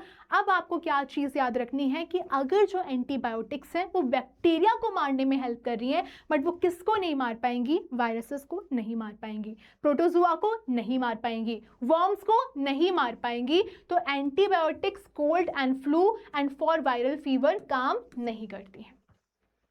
ओके, समझ में आ गया? चलिए, अब अगर मैं एंटीबायोटिक्स का नाम ले रही हूँ और अलेक्जेंडर फ्लेमिंग नहीं रहे उस रोल में तो कैसे चलेगा? अलेक्जेंडर फ्लेमिंग ने पेनिसिलिन का डिस्कवरी किया था 1928 में। उन्होंने एक्सीडेंटली एक मोल्ड को फाइंड किया था और उस मोल्ड ने बैक्टीरिया को मार दिया था, जिससे कि बहुत सारे लोगों की जान बची थी। अब यहाँ पे एक नया टर्म निकल कर आता है, एंटीबायोटिक रेजिस्टेंस। रेजिस्टेंस का मतलब क्या होता है पहले ये समझो। मैं तुम्हें पढ़ाने की कोशिश कर रही हूँ, ठीक है, और तुम मुझे बोल रहे हो नहीं पढ़ना दीदी, नहीं पढ़ना, मत पढ़ाओ, हम रेजिस्ट कर रहे हैं, मत पढ़ाओ। क्या हो गया? तुम रेजिस्ट करने की कोशिश कर रहे हो कि भाई यार मत पढ़ाओ, नहीं पढ़ना हमको। That is what? रेजिस्टेंस। तो बेसिकली एंटीबायोटिक रेजिस्टेंस का मतलब क्या होता है? बैक्टीरिया नहीं मरता है, उसको तुम्हारे एंटीबायोटिक से फर्क ही नहीं पड़ता। वो इतना स्ट्रांग हो जाता है, बोलता भाई मैं लड़ूंगा तेरे से, मैं तेरे से लड़ूंगा बट मरूंगा तो नहीं। मेडिसिन काम करना बंद कर देती है, डिजीज हार्डर टू क्योर हो जाती है। राइट? चलिए, रॉन्ग हैबिट एंड रिजल्ट। अगर आप बिना डॉक्टर की परमिशन के एंटीबायोटिक्स ले रहे हो तो आपकी बॉडी रेजिस्टेंस में चली जाएगी। अगर आप मेडिसिन मतलब टाइम पे नहीं ले रहे हो, पहले ही बंद कर दी, तो बॉडी रेजिस्टेंस में चली जाएगी। अगर आप वायरल फीवर के लिए एंटीबायोटिक्स ले रहे हो तो बॉडी रेजिस्टेंस में चली जाएगी। सो बेसिकली आपको ये समझाने की कोशिश करी जा रही है कि रेजिस्टेंस डेंजरस क्यों होता है। अगर आपका बैक्टीरिया रेजिस्टेंस करना सीख गया, आपसे लड़ना सीख गया, तो आपको दिक्कत होगी, इन्फेक्शंस बहुत लंबे लंबे चलेंगे, ट्रीटमेंट बहुत कॉस्टली हो जाएगा और रिस्क है जो डेथ की वो बहुत ज़्यादा बढ़ जाएगी। And how to prevent antibiotics resistance? आपको एंटीबायोटिक तभी इस्तेमाल करना है जब डॉक्टर प्रिस्क्राइब करेंगे। आपको फुल कोर्सेज लेना है, आपको करेक्ट डोज लेना है और आपको करेक्ट टाइम पे दवाइयाँ लेनी है। ठीक है, जल्दी से इस पिक्चर को निहार लो, फिर हम इस पिक्चर को डिस्कस करते हैं। निहार लिया? कोशिश करना कि एनसीईआरटी भी खोल लो, ठीक है ना। इस पिक्चर को थोड़ा मैं अच्छे से डिस्क्राइब करना चाहती हूँ। ओके, निहार लिया? आगे बढ़े? चलो देखो, देख ली पिक्चर, अब उस पिक्चर को दिमाग पे रख लिया, ठीक है। चलो, अब इस पिक्चर में वो आपको ये बताना चाह रहा है how antibiotic resistance spreads in the community. बहुत सिंपल शब्दों में समझने की कोशिश करते हैं। How wrong use of antibiotics creates a strong bacteria and how these bacteria move from, देखो, जब आप एंटीबायोटिक्स का गलत तरीके से इस्तेमाल करते हो, गलत तरीके से यूज करते हो, तो वो आपके अंदर जो बैक्टीरिया पनप रहे हैं उनको रेजिस्टेंस की ताकत दे देता है। फिर उनको फर्क नहीं पड़ता तुम कितनी भी दवाइयाँ खा लो, और वो फिर किस तरीके से फैलना शुरू करता है, एनिमल से, फूड से, लोगों से, हॉस्पिटल से और सोसाइटी से। अब देखो, सबसे पहले आपसे कोई पूछेगा एंटीबायोटिक रेजिस्टेंस क्या होता है, तो आप क्या बोलोगे? Antibiotics are medicine that kill bacteria. ये तो हमको समझ में आ गया है, लेकिन अगर एंटीबायोटिक्स का आप गलत इस्तेमाल करोगे तो बैक्टीरिया मरेंगे नहीं, वो और ज्यादा स्ट्रांग हो जाएंगे, लेकिन दवाइयां काम करना बंद कर देंगी। These strong bacteria are called antibiotic resistance bacteria. ठीक है, अब वो जो पिक्चर हमने देखी थी, ठीक है, उसका स्क्रीनशॉट लिया था या फिर एनसीईआरटी में खोलो और उसमें हमको क्या बताया जा रहा है पहले समझने की कोशिश करो। एंटीबायोटिक्स आर गिवन जब उनकी जरूरत नहीं होती। अगर आपने ऐसा कर दिया तो गलत कर दिया। अब यहाँ पर क्या हो रहा है, आपने एंटीबायोटिक्स दे दिया, आपने एनिमल को दे दिया, काऊ को दे दिया, चिकन को दे दिया, गॉड को दे दिया और ह्यूमंस को दे दिया। अब उनको जरूरत नहीं थी उस एंटीबायोटिक की, पर ये गलत क्यों है? हमने तो उनकी मदद करी ना। लेकिन ऐसा नहीं होता, एंटीबायोटिक्स तभी दिए जाने चाहिए जब उनको प्रिस्क्राइब किया गया हो। अगर आप अननेसेसरी मुझे एंटीबायोटिक्स दे रहे हो तो मेरे बैक्टीरिया उसको सर्वाइव करना सीख जाएंगे उनको लगेगा अरे भाई ये तो बीमार तो मैं कर नहीं रहा था इसको, ये फालतू में मुझसे क्यों चेट रहा है, ये फालतू में मुझसे क्यों लड़ रहा है, इसको तो मैं बताता हूँ। अब मैं इतना स्ट्रांग हो जाऊंगा कि बेटा तुमको असली बीमार पड़ेगा ना तब भी तो कुछ नहीं उखाड़ पाएगा मेरा, राइट। अब देखो, 2 places रेजिस्टेंस स्टार्ट्स। अगर मैं एनिमल्स की बात करूं वहां पर रेजिस्टेंस कैसे स्टार्ट होता है, एनिमल्स को आपने एंटीबायोटिक्स दिया, कुछ बैक्टीरिया सरवाइव कर गए और यही बैक्टीरिया स्ट्रांग हो जाते हैं। इंसानों की बात करूं, पीपल क्या करते हैं, एंटीबायोटिक का मिसयूज करते हैं और जो बैक्टीरिया रहते हैं बॉडी के अंदर वो और ज़्यादा रेजिस्टेंट हो जाते हैं। अब वो एनिमल्स को छोड़ते कैसे हैं, एनिमल्स का जो वेस्ट होता है, गोबर हो गया, ये सारी चीज़ें हो गई, उसके रूप में छोड़ते हैं। जो मैन्योर है जो फील्ड में जो यूज़ किया जाता है, और यही जो वेस्ट होता है वो सॉइल में चला जाता है, क्रॉप में चला जाता है, पानी में चला जाता है। अब इसके बाद क्या होगा, इसके बाद जो क्रॉप्स हैं वो कंटामिनेटेड सॉइल में बड़ी हो जाएंगी और रेजिस्टेंस बैक्टीरिया आपके सॉइल में, क्रॉप में, वाटर में जाके चिपक जाएंगे, वहाँ पर उनका घर बना लेंगे और फिर जो ह्यूमंस है वो उनको कैसे पाएंगे, खा के। तुम वही फूड खा रहे हो, वही फूड खा रहे हो, कंटामिनेटेड फूड तुमने खा लिया, और एनिमल का प्रोडक्ट जो तुम पी रहे हो, अंडा हो गया, दूध हो गया, मांस हो गया, इन सब में क्या है, वही रेजिस्टेंस बैक्टीरिया है। और ये बैक्टीरिया क्या करेंगे, ह्यूमन डाइजेस्टिव सिस्टम में आकर घुस जाएंगे। Fine, now resistance bacteria spread among people, और अगर वो एक बार इंसान के अंदर घुस गया तो अगर मैं तुमको आके टच कर दूंगी तुम्हारे अंदर भी वो चीज़ आ जाएगी। पुअर हाइजीन, ध्यान नहीं रखोगे तो भी वो फैल जाएगा, एंड क्लोज कॉन्टैक्ट से भी फैल जाएगा। तो अब पूरी की पूरी ह्यूमन कम्युनिटी अफेक्ट हो जाएगी। अब क्या होगा, जैसे सब लोग बीमार पड़ गए, अब सब लोग जाएंगे हॉस्पिटल की तरफ। जैसे ही सब हॉस्पिटल पहुंचेंगे, पेशेंट को इन्फेक्शन हो गया, नॉर्मल एंटीबायोटिक्स काम नहीं करेंगी, इलनेस बहुत बहुत सीरियस हो जाएगी और पेशेंट बहुत ज़्यादा टाइम तक हॉस्पिटल में रहेंगे। अब वो जब हॉस्पिटल में रहेंगे तो अब वो हॉस्पिटल में फैलना शुरू कर देगा डर्टी सरफेसेस के थ्रू, मेडिकल इक्विपमेंट के थ्रू और हेल्थ केयर वर्कर्स के हाथों के थ्रू। फिर पेशेंट वही इस्तेमाल करेंगे, वही घर जाएंगे, फिर पेशेंट रेजिस्टेंट बैक्टीरिया को अपने साथ घर लेके जाएंगे, अपनी कम्युनिटी में वापस जाके उसको फैलाएंगे और बैक्टीरिया आगे ऐसे फैलता जाएगा। इस तरीके से पूरी साइकिल चलती है। क्या समझ में आ गया? तो ये वो साइकिल है, साइकिल ऑफ एंटीबायोटिक रेजिस्टेंस। इसको बहुत ध्यान से देखो।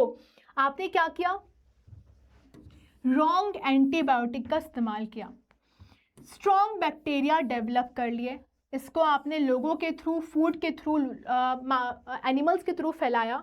आप हॉस्पिटल पहुंचे, वहाँ से साइकिल कंटिन्यू हुई, आप वापस से वहाँ से अपने फैमिली की तरफ गए, सोसाइटी में गए, कम्युनिटी में गए, उसके बाद वो साइकिल कंटिन्यू होती जाएगी और ये साइकिल चलती जाएगी। इसीलिए हमको कभी भी एंटीबायोटिक रेजिस्टेंस बैक्टीरियाज को नहीं बढ़ाना है। तो बेसिकली ये एक साइकिल है जो आपको ऐसे पूरी याद रखनी है। रॉन्ग एंटीबायोटिक का इस्तेमाल किया, स्ट्रॉन्ग बैक्टीरिया डेवलप हो जाएंगे जो कि एनिमल्स, फूड और पीपल के माध्यम से फैलेंगे, जो हॉस्पिटल्स पहुंचेंगे, सोसाइटी में वापस आ जाएंगे और साइकिल कंटिन्यू आपकी इसी तरीके से चलती रहेगी। तो सिंपल वन लाइन एक्सप्लेनेशन क्या निकल कर आएगा, antibiotic resistance spreads when antibiotics are misused and strong bacteria travel from animals to food to people to hospitals and back to the community. इस चीज को ध्यान रखना, ठीक है। चलिए दीदी इतना जोर जोर से पढ़ा दिया, पर ये डेंजरस है क्यों? क्योंकि जो इन्फेक्शंस होते हैं इनको ट्रीट करना बहुत ज़्यादा मुश्किल होता है। सिंपल डिजीज़ जो सही हो सकती थी वो आगे चल के बहुत डेडली, बहुत घातक हो जाती हैं और बहुत ज़्यादा पैसा लगता है, बहुत ज़्यादा समय लगता है और मरने की चांसेस, बोलना नहीं चाहिए बट रिस्क ऑफ डेथ बढ़ जाता है। तो मोस्ट इंपॉर्टेंट लर्निंग आपके लिए क्या है, antibiotic should be used only when necessary, always follow doctors advice, complete full course होना चाहिए और कभी भी एंटीबायोटिक्स किसी के साथ भी शेयर नहीं करनी चाहिए, ठीक है। चलिए अब इस इमेज को देख लो जल्दी से। देखा ये तो गला ही बैठ गया भाई, देखा, स्क्रीनशॉट लिया, निहार लिया।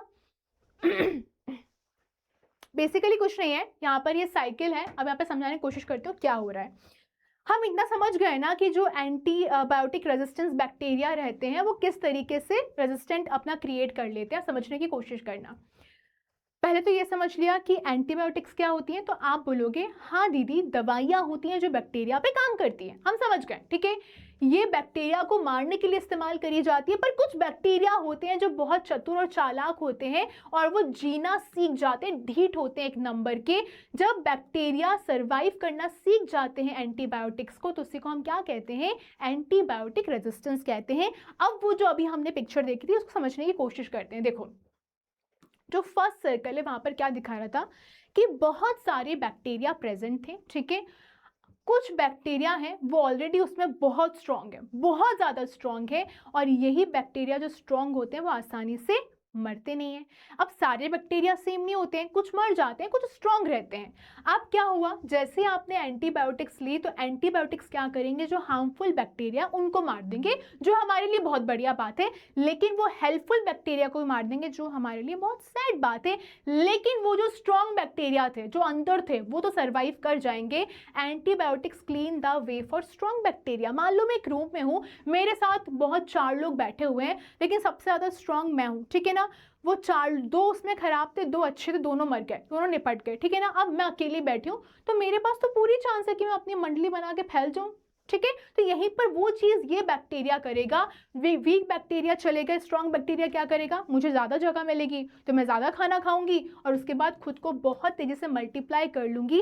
अब सारे बैक्टीरिया बहुत स्ट्रांग हो जाएंगे मेरी बॉडी के अंदर, और स्ट्रांग बैक्टीरिया क्या कर सकते हैं, बाकी बैक्टीरिया के साथ अपनी ताकत को शेयर कर सकते हैं, अपनी आर्मी को बहुत स्ट्रांग बना सकते हैं, और इससे ज्यादा रेजिस्टेंट बैक्टीरिया क्रिएट होंगे। यानी कि एक मिस्टेक, तुमने बिना किसी से पूछे एंटीबायोटिक ले ली और उससे इतनी बड़ी प्रॉब्लम्स क्रिएट हो जाएंगी। तो बेसिकली आपको क्या समझ में आया कि कुछ बैक्टीरिया बहुत स्ट्रांग होते हैं, एंटीबायोटिक्स जो वीक रहते हैं उनको मार देती है, स्ट्रॉन्ग बैक्टीरिया मल्टीप्लाई होते हैं और रेजिस्टेंस क्या होता है, फैलता जाता है। इसके बाद आपने जो दूसरी इमेज नीचे वाली देखी थी उसमें क्या हो रहा था, मेडिकल शॉप में आप देख रहे थे कि इंसान जाता है, वो ये बोलता है कि देखो मुझे मेरी माँ के लिए एंटीबायोटिक चाहिए, तो उनको ना एकदम गले में थोड़ा सा सोर थ्रोट हो रहा है, गले में थोड़ा जलन हो रही है, खांसी हो रही है, फीवर आ रहा है। तो शॉपकीपर ने उससे पूछा कि तुम डॉक्टर का प्रिस्क्रिप्शन लेकर आए हो ना, बिना प्रिस्क्रिप्शन के मैं तुमको दवाई नहीं दूंगा भैया। यानी कि वो ये समझाने की कोशिश कर रहा है कि प्लीज प्लीज प्लीज दवाइयां डॉक्टर के कहने पर ही लेना, ठीक है। क्यों, fever and sore throat viral से भी हो सकता है, एंटीबायोटिक की जरूरत वहां पर नहीं है आपको। एंटीबायोटिक्स वायरसेस पे कभी काम नहीं करती। अगर तुम एंटीबायोटिक गलत टाइम पे दोगे तो क्या हो जाएगा, रेजिस्टेंस क्रिएट हो जाएगा। डॉक्टर ने अगर नहीं बोला है तो एंटीबायोटिक भी नहीं देने का। इसके बाद क्या हुआ, आप कैटल के लिए फार्मिंग कर रहे हो, आपने बोला कि यार तुमने अपने गाय या भैंस को एंटीबायोटिक दिया है क्या, तो फार्मर ने बोला कि नहीं नहीं मैं तो कोई एंटीबायोटिक का इस्तेमाल नहीं कर रहा हूँ। तो ये तो बहुत अच्छी बात है। क्यों अच्छी बात है, क्योंकि अगर तुम जबरदस्ती उनको एंटीबायोटिक दोगे तो रेजिस्टेंस बैक्टीरिया क्रिएट होगा, जो कि दूध के माध्यम से फैलता है, मीट से फैलता है और वेस्ट से फैलता है। So healthy animals without misuse is equal to safe food. Fine, चलिए अब आता है एक विलेज में, गांव में डिस्कशन चल रहा है। एक पर्सन बोलता है कि देखो भैया तुम अपने जो कैटल है फार्मिंग के लिए तुम्हारे पेट्स हैं उनको प्लीज एंटीबायोटिक्स मत देना। तो बोलता है देखो अगर तुम ऐसा करोगे तो एंटीबायोटिक रेजिस्टेंस क्रिएट हो जाएगा। इसका मतलब बेसिकली ये है कि एंटीबायोटिक्स आपको कभी विटामिन की तरह इस्तेमाल नहीं करना है। अगर आज गलत इस्तेमाल कर लोगे तो वो कल आपके लिए खतरा हो सकता है। तो मोस्ट इंपॉर्टेंट मैसेज क्या था, antibiotic resistance is caused by misuse of antibiotics by humans and animals. तो one line super simple explanation क्या निकल कर आता है, when antibiotics are used carelessly bacteria become stronger and medicines stop working. ठीक है, ओके। सवाल ये है कि हम क्यों चिंता कर रहे हैं, हमें क्या दिक्कतें दी, हमको क्यों पढ़ा रही हो, क्योंकि आपको भी एक दिन इसकी ज़रूरत पड़ सकती है और हो सकता है वो आप पर जिस दिन एक्चुअली ज़रूरत पड़ेगी उस दिन काम नहीं करेगी और वो एक छोटा सा इन्फेक्शन आपके लिए बहुत घातक हो सकता है। तो हमें क्या करना है दी, हमको ये बता दो। कुछ नहीं करना है, एंटीबायोटिक तभी लोगे जब डॉक्टर आपको बोलेंगे, कंप्लीट करना है पूरा कोर्स, बीच में नहीं छोड़ना है और करेक्ट डोज लेना है। और क्या नहीं करना है, एंटीबायोटिक कभी भी बिना प्रिस्क्रिप्शन के नहीं खरीदना है। पापा को भी बोलना, मम्मी को भी बोलना, दादा को भी बोलना, दादी को, सबको बोल देना ये चीज़। Stop medicine early. कभी भी पहले अपने हिसाब से दवाइयाँ लेना बंद नहीं करोगे। डॉक्टर ने अगर बोला है कि 5 दिन का कोर्स है तो 5 दिन ही लेना है, 4 दिन पे खत्म नहीं करना है। एंटीबायोटिक्स एनिमल्स को नहीं देना है बिना फालतू में, और मेडिसिन को कभी भी शेयर नहीं करना है। ये फाइनल सेंटेंस इसी टाइम पे अपनी नोटबुक में लिख लो। Antibiotic resistance develops when strong bacteria survive wrong antibiotic use and multiply, making future infections difficult to treat. Okay, चलिए अब आता है ट्रेडिशनल मेडिसिन सिस्टम्स। ये हमारा आखिरी पॉइंट है ऑलमोस्ट। इंडिया के पास दवाइयों के बहुत सारे तरीके, जिसमें से एक होता है आयुर्वेदा, सिद्धा और यूनानी। ये क्या करते हैं, ये हर्ब्स का इस्तेमाल करते हैं, नेचुरल मेथड का इस्तेमाल करते हैं, लाइफस्टाइल पे फोकस करते हैं, बैलेंस पे फोकस करते हैं और डेली हेल्थ केयर पे आपकी हेल्प करते हैं। लेकिन ये सारी डिजीज के लिए इफेक्टिव नहीं होते हैं, not replacement for emergency medicine. ठीक है, चलो now treatment of non communicable diseases.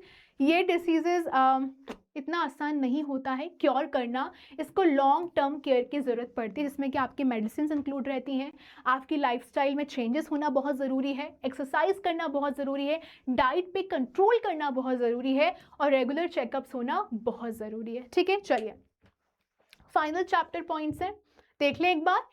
Prevention is better than cure, हमने सीख लिया। Clean habits reduce disease spread, हमने सीख लिया। Immunity protect us from illness, सीख लिया। वैक्सीन स्ट्रेन इम्यून सिस्टम, सीख लिया। Antibiotics treat bacterial infections, only सीख लिया।